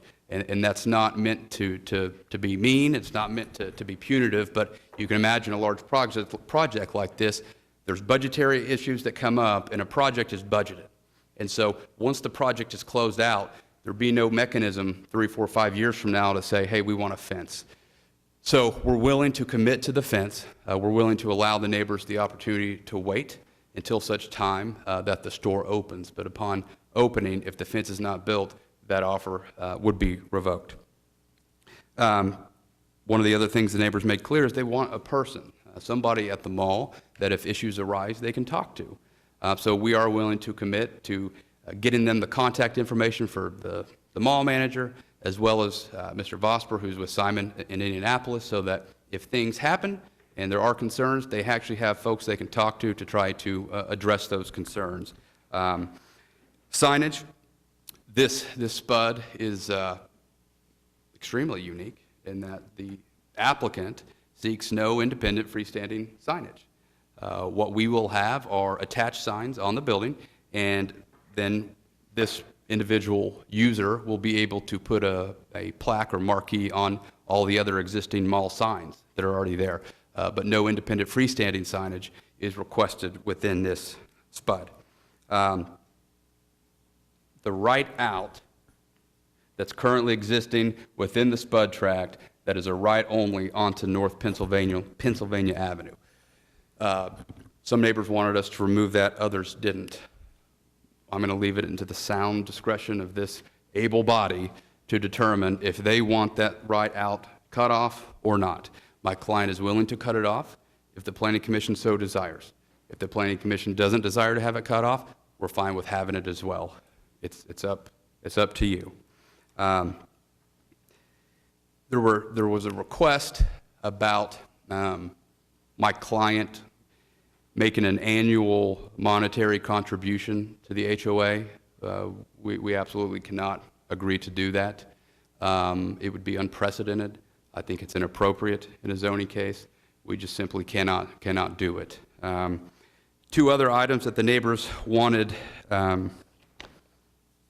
is our commitment to support them in a couple of requests that they have. One is dredging of the creek, and another is a sidewalk, including handicap access on the 2017 GEO bond project from 56 Terrace to the Penn Square Mall parking lot. My client is certainly willing to support them, but I need to be clear what support means. It does not mean financially. It does not mean that they will independently lodge the request, but we are certainly willing to tell you, yes, we support their request to put it on the bond project list, but we're not the vehicle to get it placed on the list, but we certainly have no objection to them getting it on the list. So if we look at the site, one of the opportunities that this site has is it's got a significant buffer. It's got a creek that's tree lined, and so you have a nice separation from this site to the neighborhood. We think that in addition with all the comprehensive plan policies that are in place, make what we've asked for extremely reasonable. Again, I don't know that there's many spuds that come through this commission where it's single use, no signage, and couple that with the fact that this is probably the most major retail corridor within Oklahoma City. We think what we've asked for is appropriate. We do agree with the one technical evaluation, and we would ask for your approval, and I'd be happy to answer any questions. Before we do that, we had talked about adding a TE to indicate that a lighting plan would be presented at the time of A permit. building permit stage, just to demonstrate compliance. And then there were a couple of other things. In addition to trash removal, we had talked about the construction roll-offs. There has been in the past a fairly, almost permanent location of construction roll-offs on this side. It's actually going to be where the store ends up, so they'll take care of that. But there was a commitment made that those would not be, that there would not be construction roll-offs in the parking area. And I'd like to go ahead and get that documented. Yes. Also, we had talked about the fact that the signage for the property, the attached signage, will be below the roof line. Yes. So since the store actually faces south, the signage on that face would not be even visible from the north. Somehow we never did actually nail down whether or not EMD signage would be permitted on the building. I'm assuming that's not an issue. No.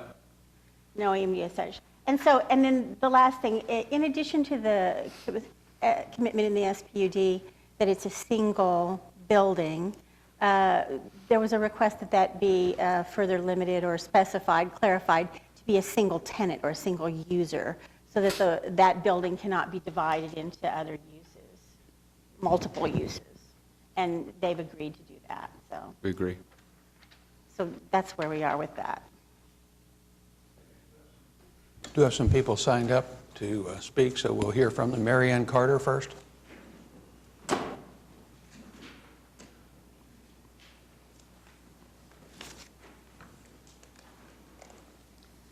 Good afternoon. I was here a month ago, and I'm still. Do me a favor, give us your Mary Ann name and Carter. address so we I'm have it sorry, down. That's okay. 2008 Northwest 56. I Thank just you. thought you knew me, I guess. Yep. Northwest 56 Terrace. I was here last month, and I'm still supporting a petition of neighbors that oppose the rezoning. And I believe you all got the latest petition and letter that was attached to that.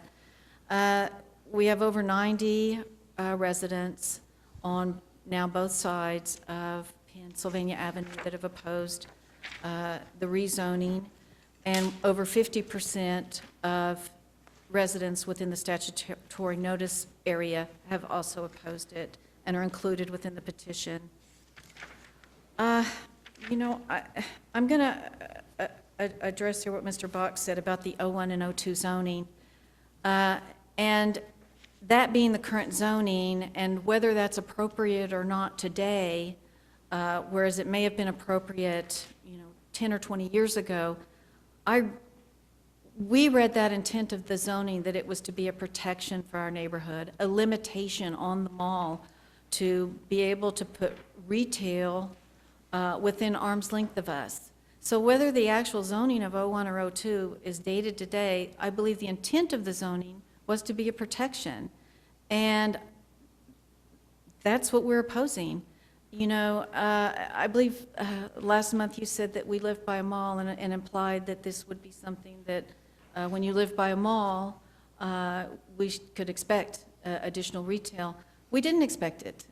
We expected this boundary that we've had for decades to continue because of zoning and keep that retail at arm's length. And, there's some people that are rather passionate about it. This area has a lot of history for people, and it has history with the mall. I worked at John A. Brown's. We all remember when that was a freestanding, open-air mall.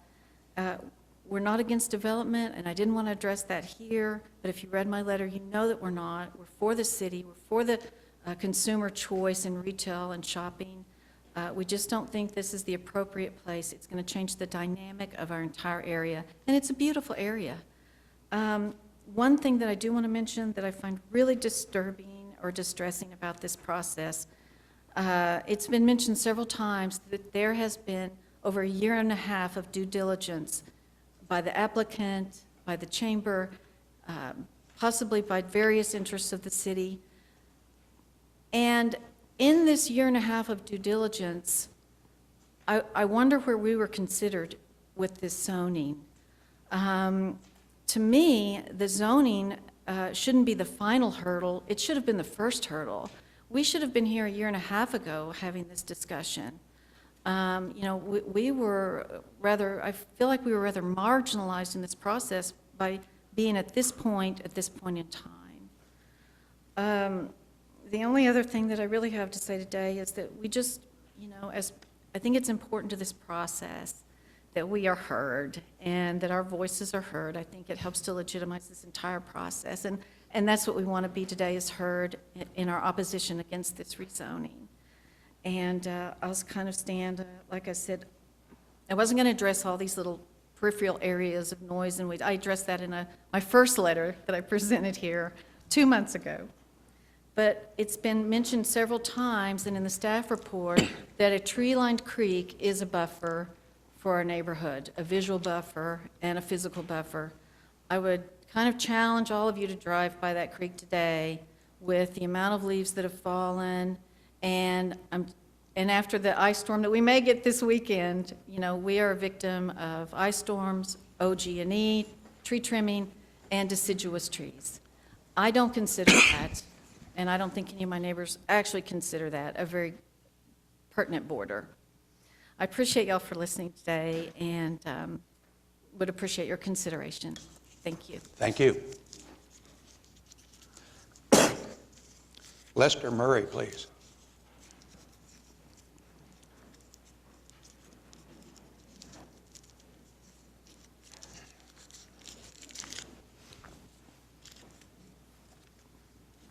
Good afternoon. Lester Murray, 1817 Northwest 56th Terrace, which is the address I've lived at for the last 30 years. And I and my neighbors, for at least that long and longer, I guess, have enjoyed the protection currently afforded by the current zoning designation. Yet, now we all stand on the brink of having that protection swept away because Penn Square Mall, which I think contains about 150 stores, thinks they need another one. Well, if one views this set of circumstances as I do, as a transaction, this could never be a naturally occurring transaction. Absent governmental coercion, this kind of thing would never happen between two willing parties. These kinds of transactions don't happen because they only benefit one side.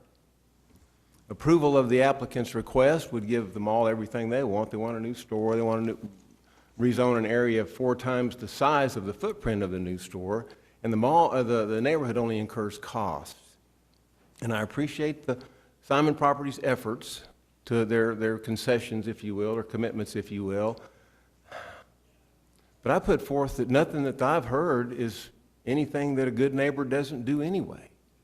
You build a fence, because good fences make good neighbors. You promise not to make too much noise. That's what good neighbors do. You won't shine lights at us. Well, that's what good neighbors do.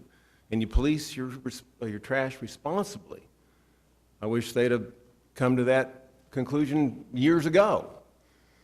But here we are. And I want that protection that is afforded our neighborhood to stay in place. One last thing, I've heard justification or rationalization that, well, times are tough. The city needs the money. Well, I think that's the kind of argument somebody comes up with when they don't have a very good argument. I mean, that is the state of municipal finance, perpetually. I know of no city or municipality or political subdivision that doesn't perpetually yearn for more revenue. I believe that's just the nature of municipal finance. And if that's the bar, the only bar we have to leap to justify taking action like what's being requested today, well, that's a pretty low bar. And that means none of us are safe from anything if all we got to do is say, well, the city needs the money. So I appreciate your time. Appreciate you all letting me vent a little bit. And I just think that me and my neighbors would really appreciate that the protection that the authors of the original zoning code, I'm sure they contemplated situations like this. Yet, they zoned it the way they did for a reason. And that reason is to protect a neighborhood. And that neighborhood is my neighborhood, and I want it to stay protected. And I ask for you all to deny the applicant's request. Thank you. Thank you. Okay. Richard Toohey, please.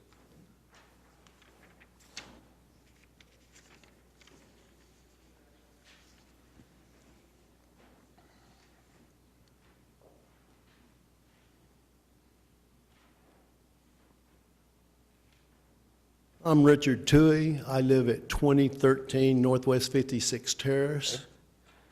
Last month I came and gave my conditional support for the rezoning.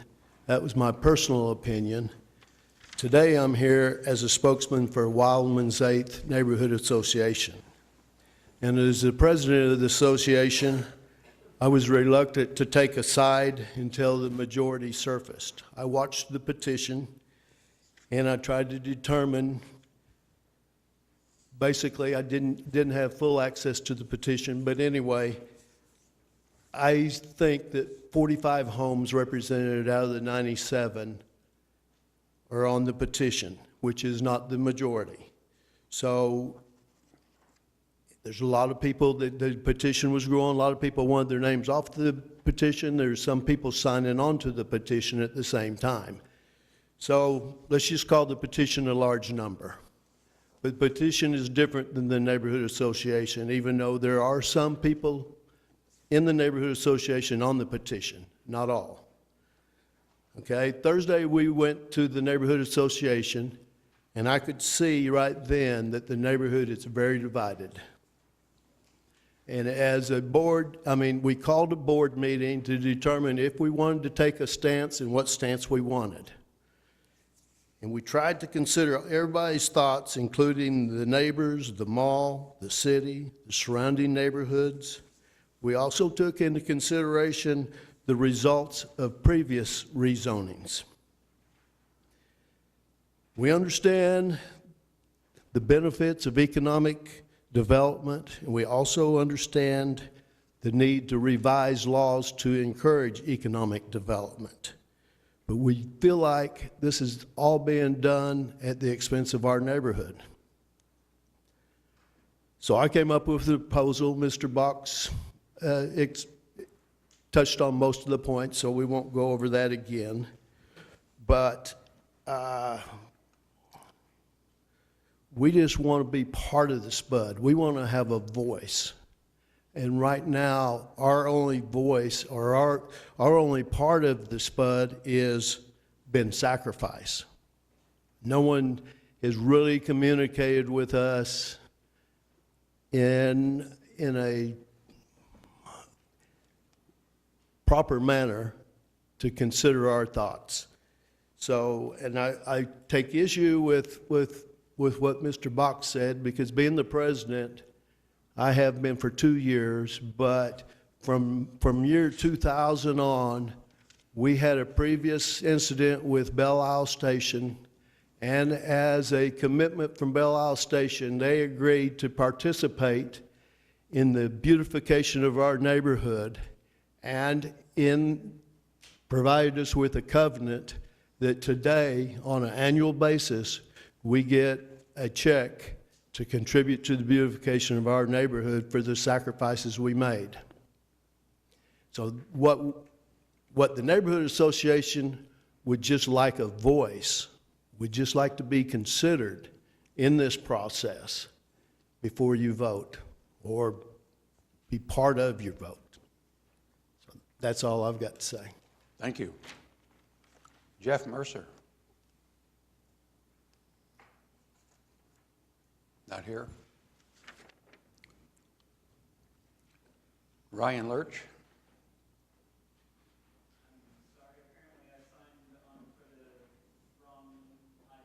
Okay. Now, maybe it's me misreading. Okay. Okay, David, we're back. Just a couple points. I believe it was stated that there was 50% protest within the legal boundary. I do not believe that's the case, but I want staff, for the record, to confirm that. Ms. Coyle? Come on up. Currently, we're right around 27%. Just give me a minute. Okay, so 27%. So we're not at the 50% level. Okay. David, I missed one Oh, person, sure. so let me have her come up.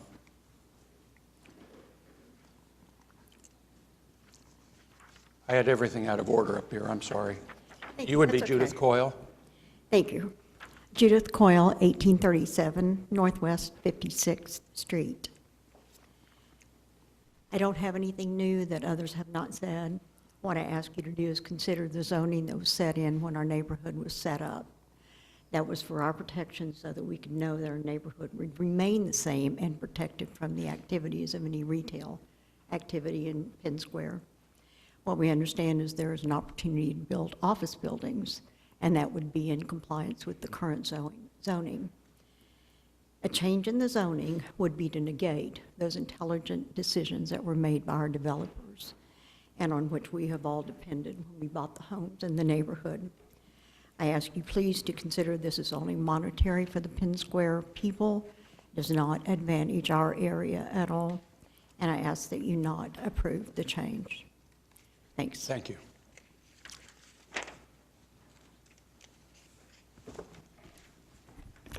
On the issue of having a voice in the process, I do believe that the neighbors had a voice.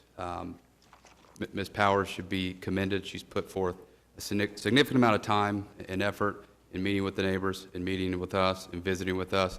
And through that process, their voice comes through with the commitments that we've done. Their voice comes through with a single-use SPUD, with a SPUD that commits to something that is frankly new to me, but we're certainly willing to do it, committing that it's only one user to avoid the idea that this could be chopped up and that's a problem. So like any heavily contested zoning case, their voice comes through the modifications to the application and the commitments made by the developer.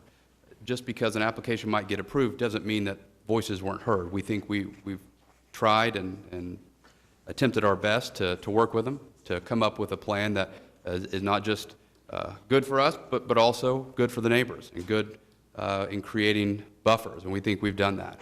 We think when you look at this from just a land use perspective, we think the merits are certainly in our favor, but we agree that in order to be good neighbors, we needed to make those commitments, and we're willing to do that. And with that, I'd ask for your approval. Again, be happy to answer any additional questions that you might have.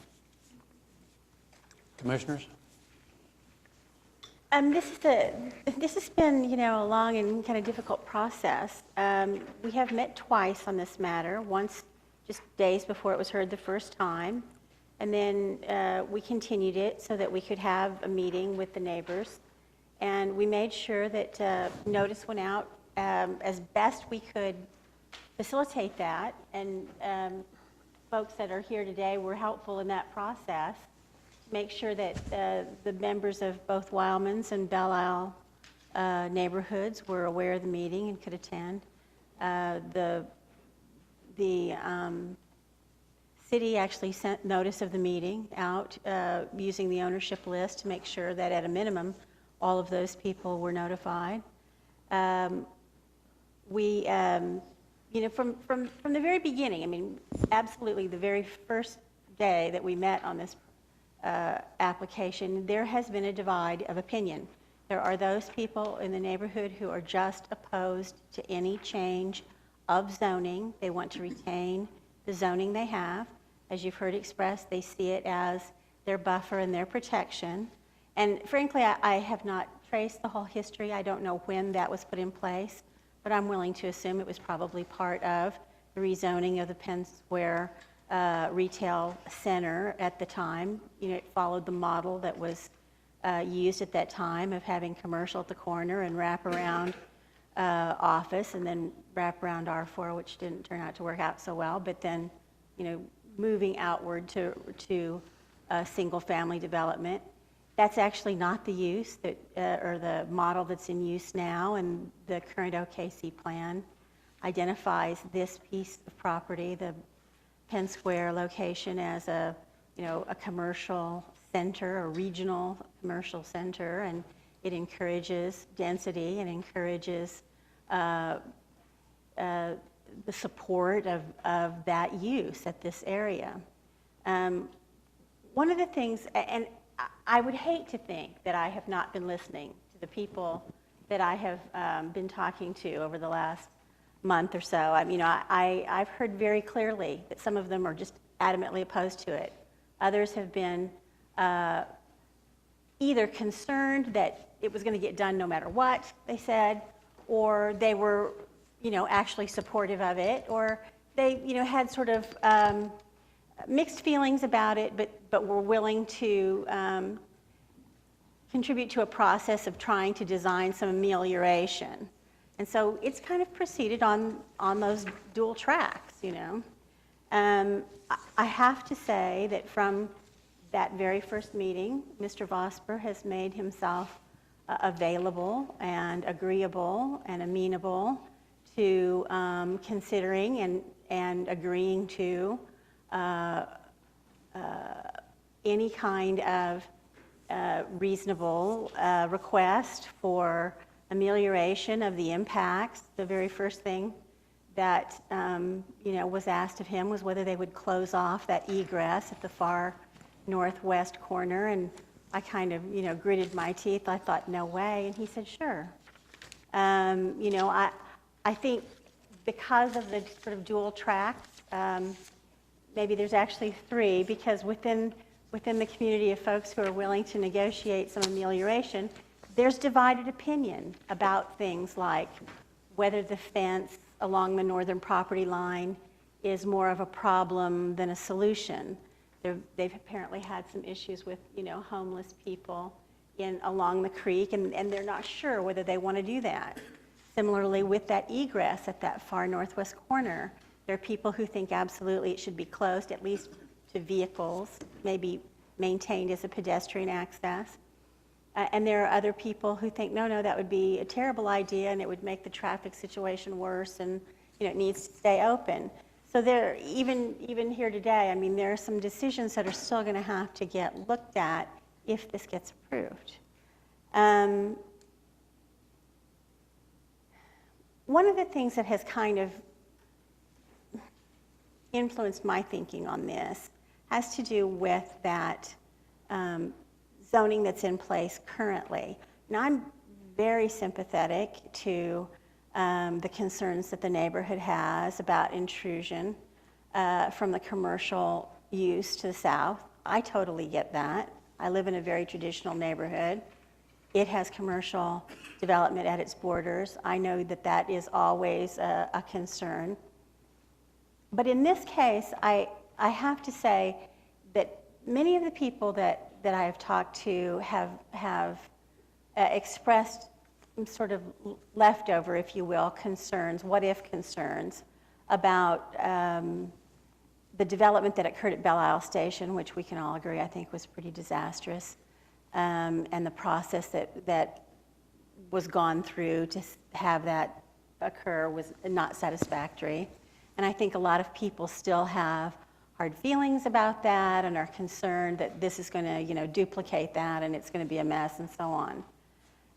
But if you look at the zoning that's actually in place, you know, across the street to the west, across Pennsylvania, there's a nice little office that kind of sits down in a green swale, and it's got a lot of green space around it and hardly any parking and a lot of art outside. And I think, you know, you think about, oh, this is office, that's what we could have here, that'd be a great buffer. But the reality is that nobody ever came along and built that here. And if that property were developed today, with its current zoning, it would almost certainly be, a 6-story office building with the zoning it has now, if they didn't seek to intensify it. And I think that would be at least as intrusive for the neighborhood to the north as what is being proposed here, with the ameliorations that the developer is willing to make for lighting and noise and traffic and so on. So in the end, I've come kind of a long way around that. I actually, with my neighborhood hat on, think that this is a better solution for them than they would have if that property were developed with the zoning it has now. So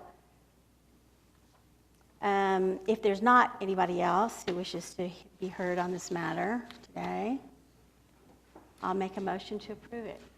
Before we do the seconding and everything else, let me just comment about what Janice is saying. I agree totally. This is a better solution than what you could be faced with without any question at all, a 6-story office building. But this is the concession. This is a one-use SPUD. You don't have, the entire gamut of whatever there is.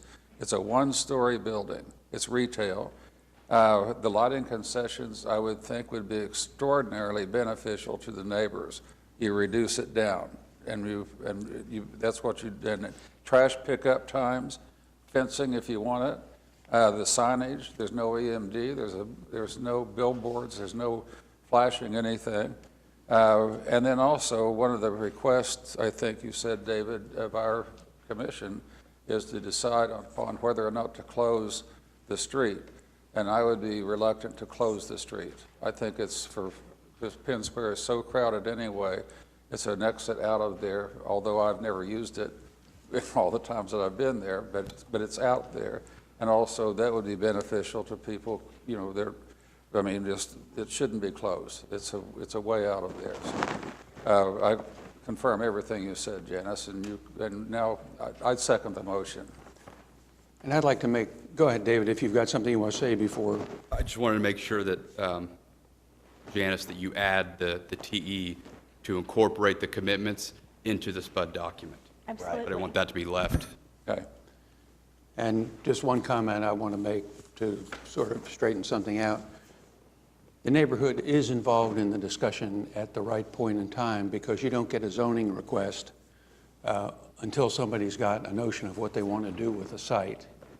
So there's no way a year and a half ago for the neighborhood or planning commissioners or anyone else to get involved in the discussion such as has been had here over the last several meetings.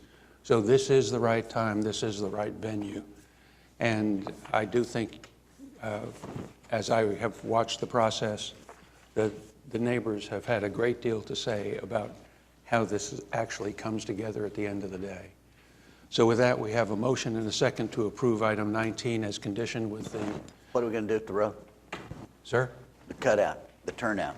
The The comment right was to leave it open, and that was... It's fine with me. It's fine with me. That is something about which I do not have an opinion one way or the other. So, I use it. Well, we need to... I think at least as many people have told me they thought it was a bad idea as have told me it was good idea. So I think we leave it as it is. If they want to seek to close it at some point in the future, I guess they can, undertake that effort. Okay, so that is incorporated in your motion as well. Okay. We all understand the motion. Cast your votes. And it is approved. Thank you.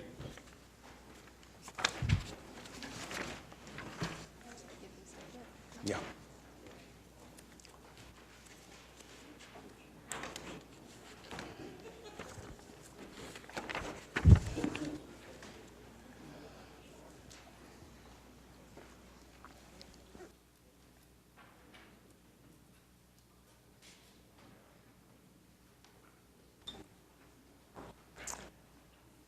Okay.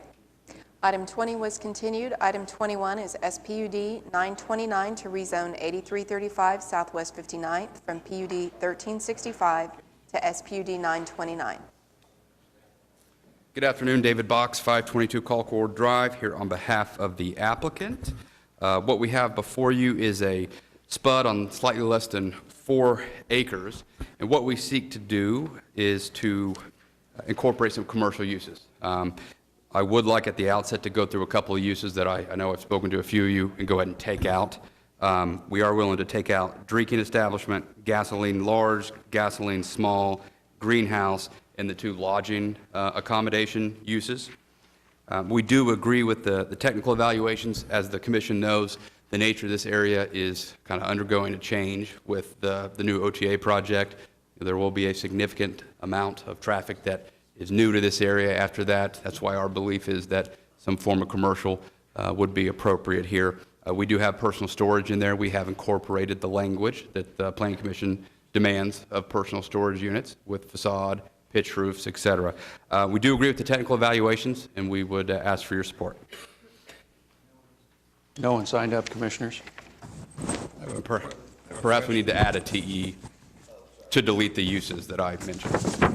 Deleting the uses you stated. No, I may have missed this, but on the uses, do we still have gasoline sales large? No. Is that He deleted gone? those. They're gone. Okay. So do I have a motion Beat me and a down. second? Do we have a motion and a second, commissioners? We do. Cast your votes. And 21 is approved. Item 22 is SPUD 932 to rezone 1704 North Bernardian Avenue from R1 to SPUD 832. David Box, 522 Colcord Drive, again here on behalf of the applicant. This is an item that was continued from the last Planning Commission hearing to allow a meeting to take place between the neighbors, my client, and our office. As you can see, it's a bit of an interesting parcel in that it's small. Homes have been built right up to it, and you've got C3 west and C3 to the south and west. With that in mind, we took great care when we had our site plan drawn. As you can see what's on the screen right now, we step off the east property line and the north property line a pretty good amount. We've landscaped it pretty significantly to ensure that we have that buffer. When we met with the neighbors, one of the concerns was some of the uses that we had. So through that process, we have agreed to remove a series of uses, and there is a new SPUD document that we have provided to staff showing the revisions made January 10th. Mr. Lurch is the president of the Neighborhood Association. He is here in attendance. I believe he was at that meeting as well. And so for purposes of the record, I'll go through and explain what we've taken out. On the convenience sales and personal services, what we've done is remove the tattoo and piercing studios and typical convenience stores. As the commission's aware, there are so many other uses within the convenience sale and personal service use unit that aren't obnoxious, like a shoe repair store. I mean, certain things that truly just are small and go to serve the surrounding community. They didn't have a problem with that. Obviously, they had a problem with the tattoo and piercing studios. We were more than happy to remove that. We added in a Section 2, additional use restrictions, and we've taken out vape and smoke shops from allowable uses. We've limited the veterinary use unit so that there is no overnight stay or boarding of any animals if it developed in that manner. One of the neighbors had an allergy to cedar trees, and so in an effort to accommodate that, we've removed the ability to plant cedar trees within the SPUD. And finally, we have limited the hours of operation to no longer than 11 p.m. So with that, we do believe that we have the neighborhood support. I don't want to speak for Mr. Lurch. I know he signed up. But we do agree with the technical evaluations and would ask for your support. We do have Jeff Mercer signed up.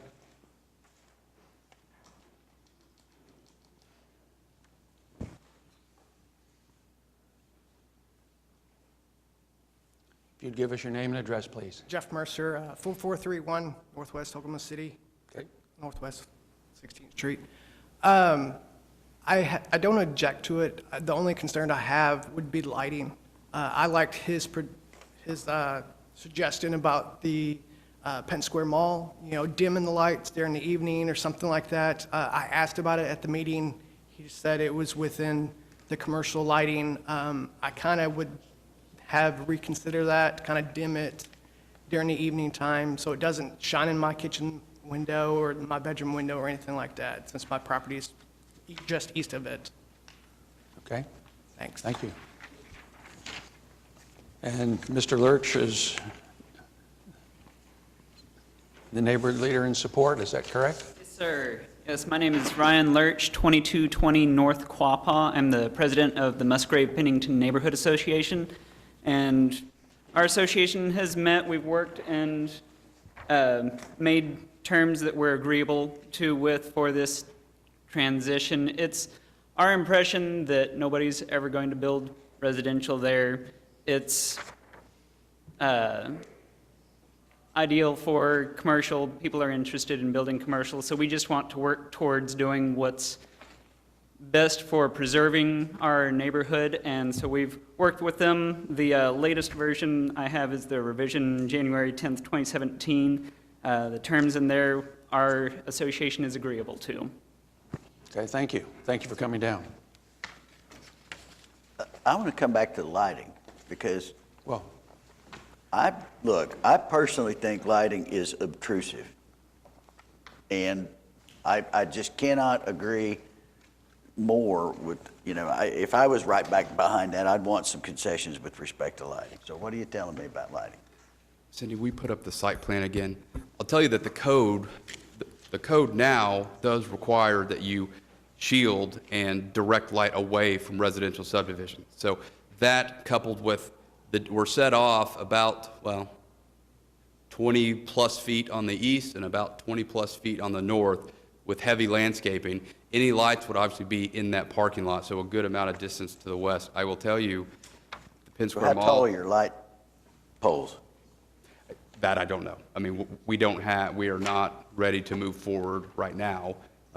This is simply, the zoning case. I don't know, whatever the code would require, but Well, the it's code. an SPUD. I mean, shouldn't we get some idea, can't we get some idea about that? They're gonna be 14 feet and, all that stuff. Code requires.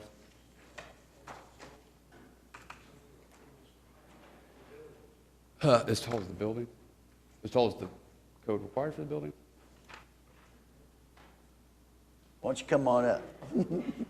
I can't hear. Yeah. It would be regulated by the maximum building height. So what's the maximum building height? I don't want 35-foot lights. It could be, I mean, that's not gonna work. 14 is something that we've used in other PUDs. I think 14's probably, it shouldn't be any taller, and we should have screening against the neighborhood. Bob, I know you have a view on this. The issue really is the height of the pole and where the light goes. But David referred to this dark skies lighting program that's going across through the country. You go outside in Oklahoma City, go out on your porch, and can you see a star? Barely, because of the light pollution that goes up. Many, many areas now are adopting ordinances to where that light doesn't go up, it goes to where it's supposed to go down. And David's going to research that for the Penn Square. The Penn Square thing. It's the same thing that should come up every single time we have a parking lot or a church parking lot or a business parking lot, is that the code was drafted how long ago? Before we were born, maybe? Before we were born. And the world has changed technologically that you can not have light go up or into the eyes of the neighbors, but it goes down to where, this is porch lights, everything, it goes down. And that the encouragement is, perhaps when we look at what we want to do with the comprehensive plan, is to have that addressed, because Mike, I have the same concern, is that you have light pollution that just comes nuts, and we need to fix that. I'm all in favor of that, and I think that's a bigger picture question. I think, with respect to people who live next door to uses that are lit up at night, it's really much more about, we need them to be short, to meet and shielded, yes. I mean, where they can be under eaves or, blocked by buildings and, all of those things. So Well, now I have a question. Could that be included in a subreg as porch lights on houses and developments? Not in the subregs. Well, I'm trying That's to a little find granular. someplace. You know. What do you want to do with lights, Dave? 14 feet. Before we get too far down the road here. No, this is wonderful. This is great. There's still a lot of folks in the building. 14 though. feet. And shielded. And shielded, away from the residential. The code requires it, but we'll put it in there for the sake of redundancy. All right. Yeah. Redundancy is good. All right, hey. We'd like to be redundant every now and then. Okay, so this is okay, I'll move approval. Second? With the lighting conditions that we set out, 14 feet, shielded away from the residential. Any other? One other clarification, and this has to do with staff. The SPUD dictates 8-foot signs. Okay. But the staff report on page 7 says freestanding signs, monument signs, maximum 12 feet high. Yeah, and I talked about this with David, and it's 8 feet. But this is the second inconsistency in the staff report and what the SPUD said in another application. So I just think that that's 8 feet, right? Yes, sir. Thank you. It's 8 feet. All right, that correction also noted. Unless we want 14 feet for consistency of this. Not as tall as the light stanchions. Just making sure. We have a motion and a second as condition to approve item 22. Cast your votes. It's approved. Item 23 is PUD 1629 to rezone 2100 South Sarah Road from PUD 1591 to PUD 1629. Again, David Box, 522 Colcord Drive. Here on behalf of the applicant, you will remember this application or this subject tract from, I believe it was 2014 or 2015, in which we rezoned the old Westbury Golf Course to allow for multiplex units as well as some senior housing for kind of cottage style. Well, at the time, what we had was the senior multiplexes on the west side of the tract and the single-family senior living on the east side of the tract. And we also had a tract that went south. We're not touching the tract on the south now, but what we've discovered is we need to flip it. So what we seek to do in this is nothing more than move the multiplexes that were on the west side to the east side, and then put the single family on the west side. Now, before we filed our application, we went and met with the neighbors. My client, Mr. Walters, met with them. I then went and met with them, a smaller group. Then we had a large neighborhood meeting at a church, and then we've been in contact throughout. When we met with the neighbors, we actually met in the individual that lives on this lot right here, so that we could be in the backyard and kind of see what concerns they might have. One of the things that was important to them, if you'll remember the first go-around, was how do we define these structures so that if Mr. Walters was gone, somebody that comes in to develop it afterwards couldn't come in and find a way to do traditional multifamily housing. And so what we did was we came up with language where you can't have occupiable space on the first floor with occupiable livable space with another family on the second floor. You can have a two-story structure, but it all has to be within one family unit. So what they're seeing is some of these folks have grandchildren or other people that they'd like to be able to put them in a loft or upstairs. Neighbors were satisfied with that once we met with them at the church and showed them the PUD. Again, we've incorporated that into the document. That satisfied them. At the meeting, initially our road went straight like this. The people that lived there asked, could you look at putting the road south and just further pushing everything away from us? We looked at it, it was something we were able to do, so we've done that. I'll tell you, this structure right here is the existing clubhouse that will remain. That little circle is actually the existing kiddie pool. So once we push that to the south, it's our belief that we've satisfied the neighbors now. We again limited the number of fiveplexes that you can have. We tried to just match word for word what we got approved and what they were satisfied with in the first go-around. What we've additionally agreed to do is to limit this PUD to 30 dwelling units on one point of access. I've drafted into the PUD 9.8.6 an additional requirement that prior to the issuance of the 31st certificate of occupancy, our secondary means of ingress and egress has to be added. It's likely to go straight west over to Sarah Road, but with that we should have satisfied any outstanding concerns that anybody had. We do agree with the technical evaluations and would be happy with your support. And no one has signed up, Commissioners. I move approval. We have a motion and a second to approve item 23. Cast your votes, and that's approved. Item 24 is SPUD 940 to rezone 11200 South Pennsylvania Avenue from AA to SPUD 940.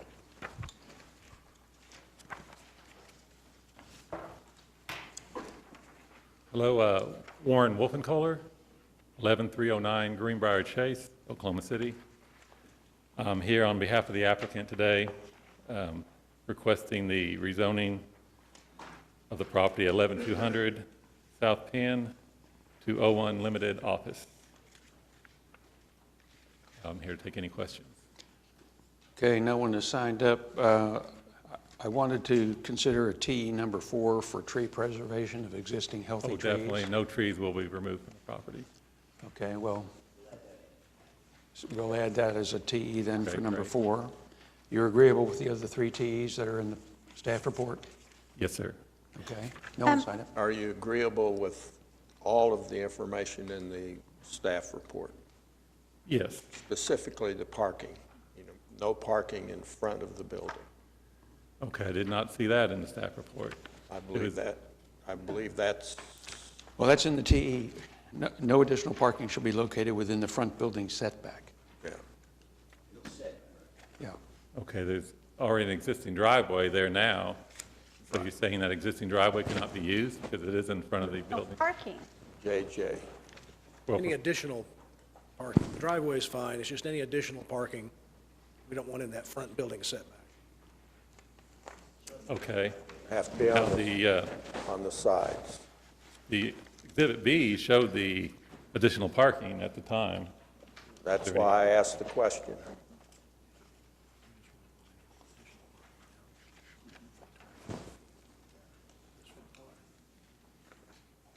Okay. To the side of the house. We can't be here.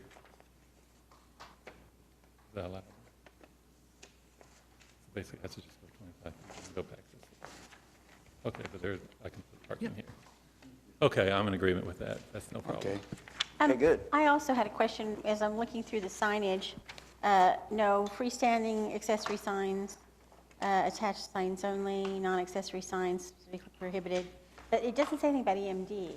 Are you agreeable to prohibit EMD signage? Yes, no EMD. What was that, Janice? No EMD signage. Oh, that was going to be my point. Yes, no, definitely not. Minimal signage at best. Okay. TE number 5. Okay, no one signed up. Good catch, Gary. Mhm. You need to hit your microphone. Make a motion to approve with the specific issue of the parking Yes, being sir. And also no MD signs. no Yes. MD sign And a TE number 4 for trees, tree preservation. and tree Yes. preservation. Second. Okay, motion to approve item 24 is conditioned. Cast your votes, and that's approved. Thank you. Thank you. Items 25 and 26 were continued. Item 27 is case CE 947 to close a portion of street rights-of-way. For the last time this afternoon, David Box, 522 Colcord Drive. Again, on behalf of the applicant, also with me is Chris Fleming. What we seek to do here is to close a portion of the street right-of-ways.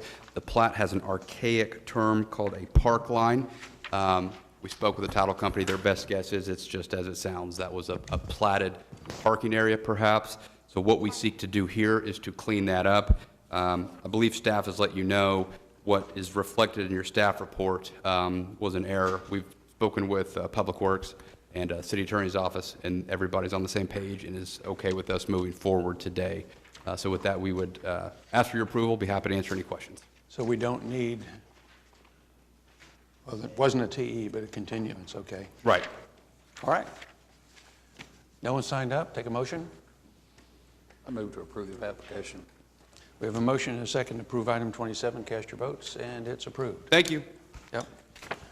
Items 28 and 29 were continued, so item 30 is a resolution of the Planning Commission determining the proposed Western Gateway Project Plan and supporting increment districts are in conformance with the comprehensive plan.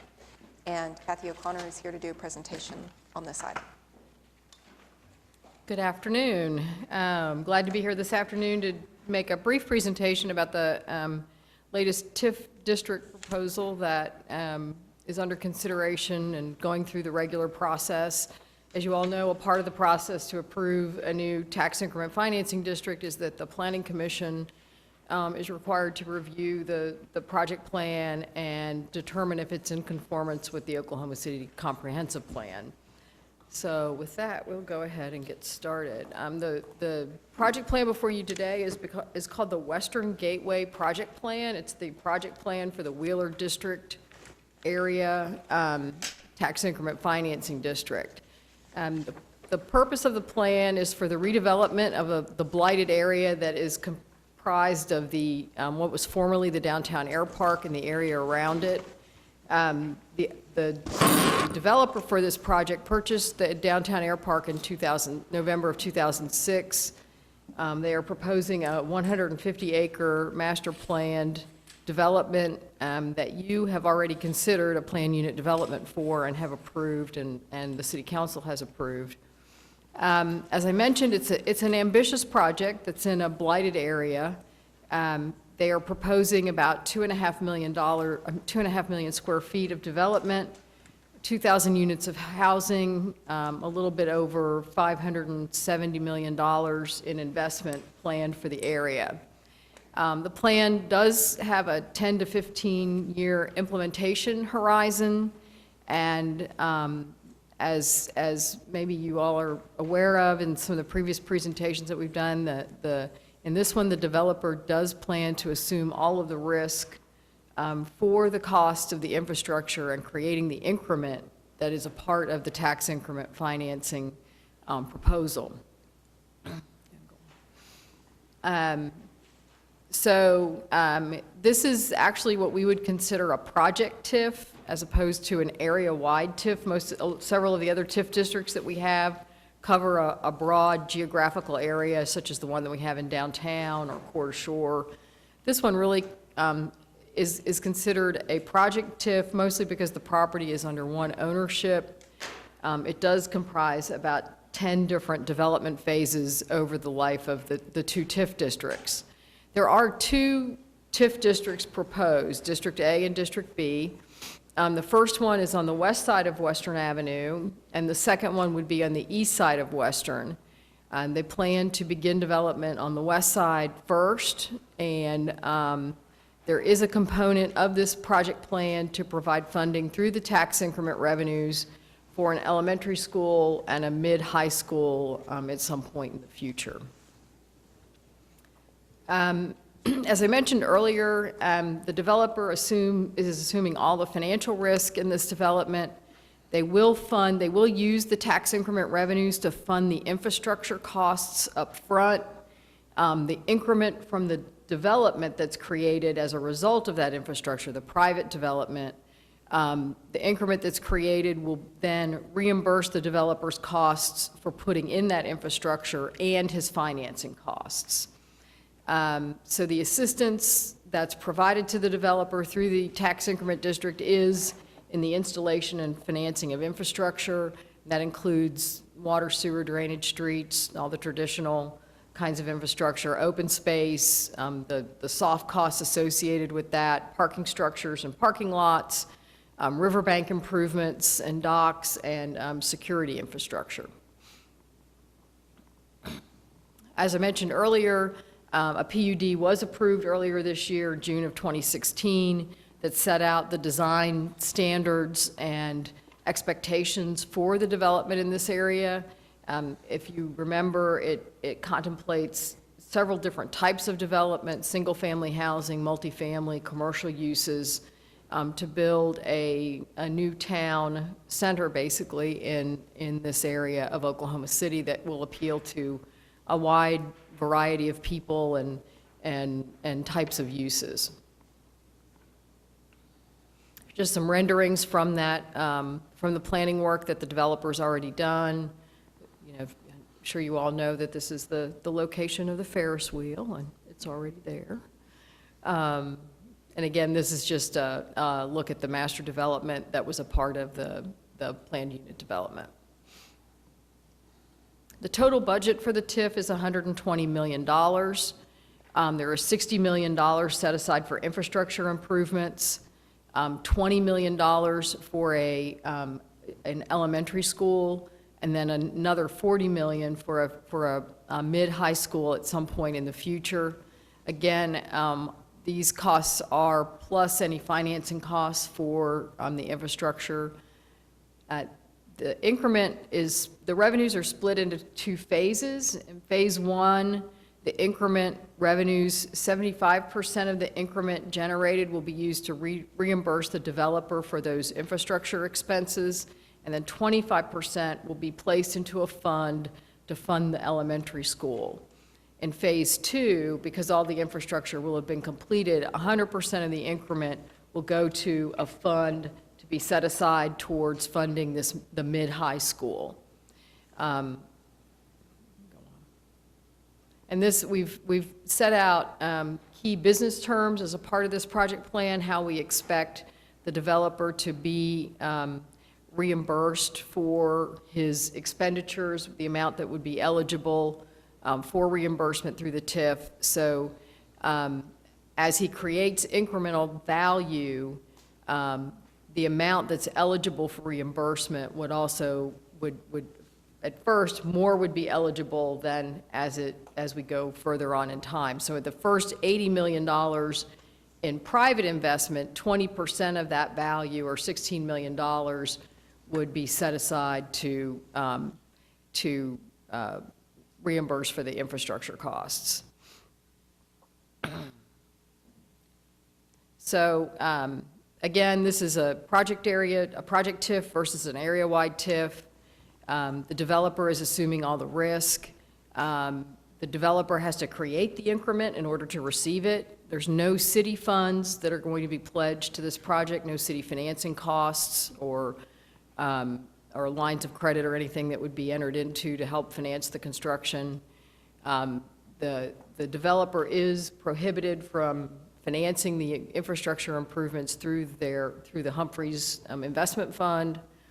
And it does include a cap on the reimbursement of those financing costs. The agreement is non-transferable. In other words, it can't be transferred to another developer at some point in the future. And it does include funding for the two schools, although we do want to point out that the timing of that funding is uncertain because it is contingent upon how quickly, the timing of the private investment. As the private investment occurs, the money will be set aside. So it's very much contingent upon the timing of that private investment. I think the next slide is just the next steps in the process. After today, if you approve the resolution saying that this is in conformance with the comprehensive plan, it will go to City Council next Tuesday, and then final adoption on January 31st with an ordinance effective date of March 2nd of this year. So, and Mr. Humphreys is here, along with his legal counsel and other representatives. If you have any questions of him or of me, we'll be glad to try to answer them. He's had the flu. He's best he stay right back there. Yeah, I have some kind of head cold, so everybody needs to. Commissioners, any questions of Kathy or anything that's been presented? Pat? The only question I have is, will there be any money spent on the Ferris wheel? I think the money's all been spent on the Ferris wheel, so. No, my comment is, as I did when we first approved this entire Wheeler Park application, I think it's a marvelous project, and it really does take care of a lot of issues that we need to correct close to the downtown. And I think that the planning and everything that has been proposed is a really extraordinary project. And I totally approve the adoption of the resolution. That would be a motion? That's a motion. It sounded very much like a motion. We have a motion to adopt the resolution and a second. Cast your votes. And it is adopted. Thank you. Thank you. Great project. The remaining items were either withdrawn or continued. That takes us to Planning Commission members. Anything today? I'll come back to you. Planning Department's next. Planning Commissioners? Anything? Yeah. Janice, you're uncharacteristically silent at this part of the meeting.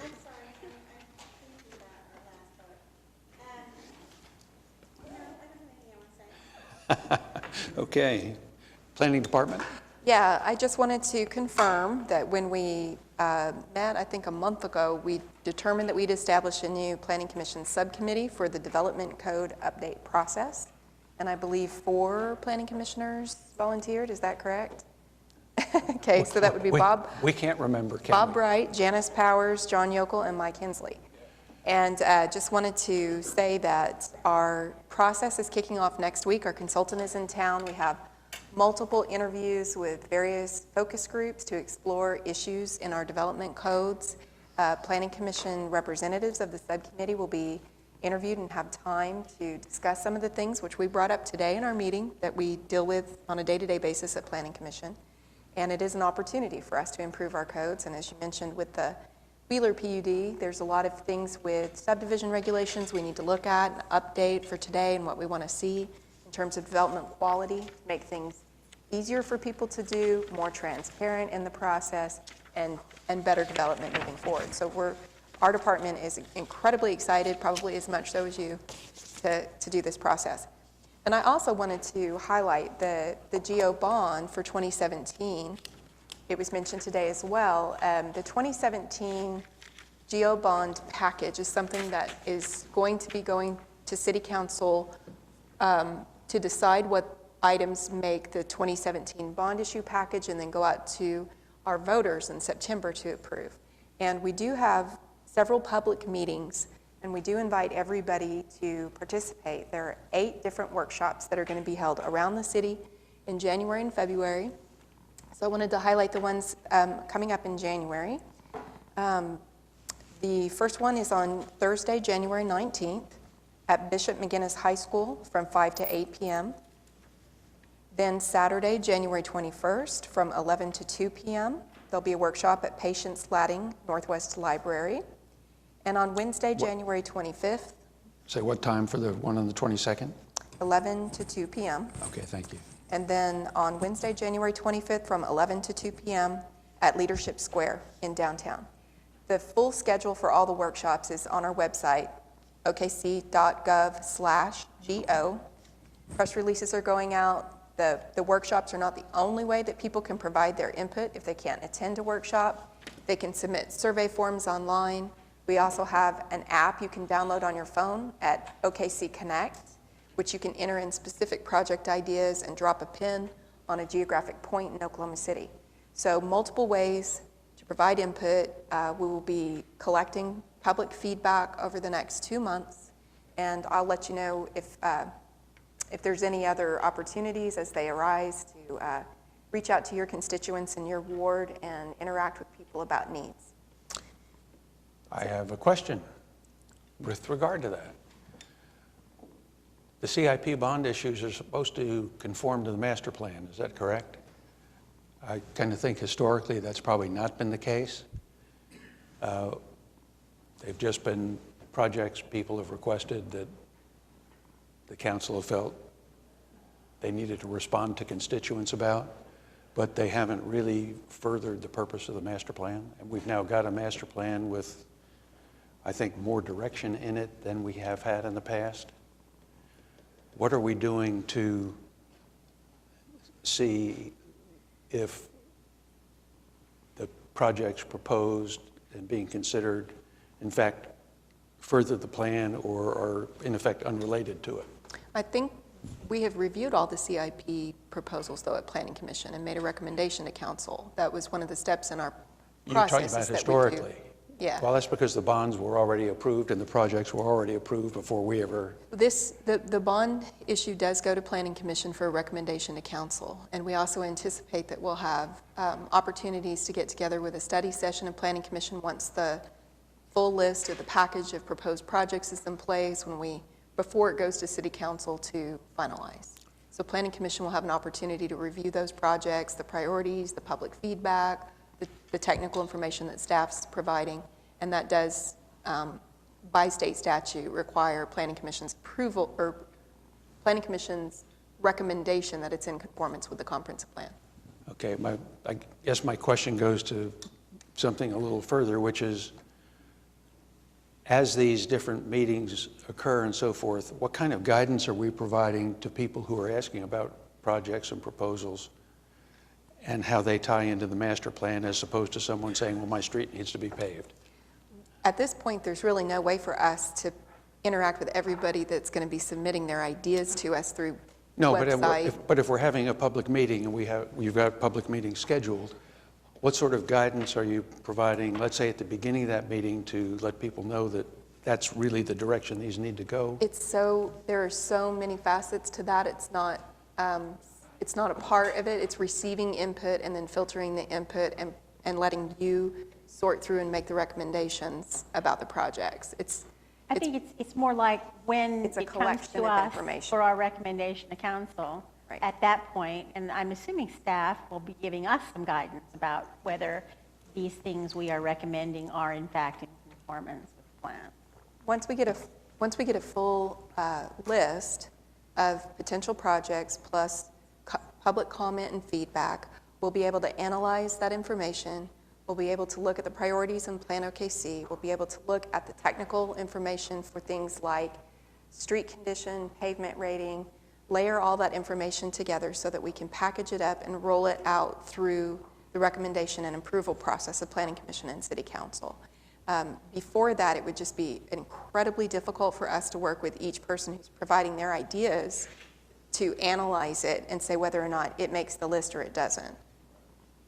So Yeah, I'm just we're just expecting trying to, that. and I appreciate that, because I'm just trying to understand how we get a CIP plan this time that has much more to do with the master plan than anything we've seen in the past.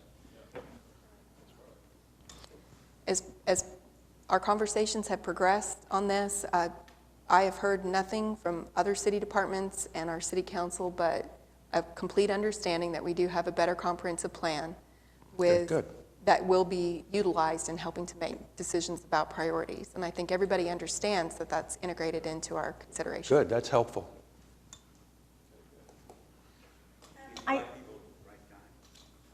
I did want to say, on the Penn Square thing, a lady approached me at our meeting the other night and wanted to know about, how she would go about suggesting to whoever, that the eastbound turn lane on Northwest Expressway, from Northwest Expressway onto Penn, needs to be a lot longer. And she was giving me as an example where Northwest Expressway crosses 63rd Street.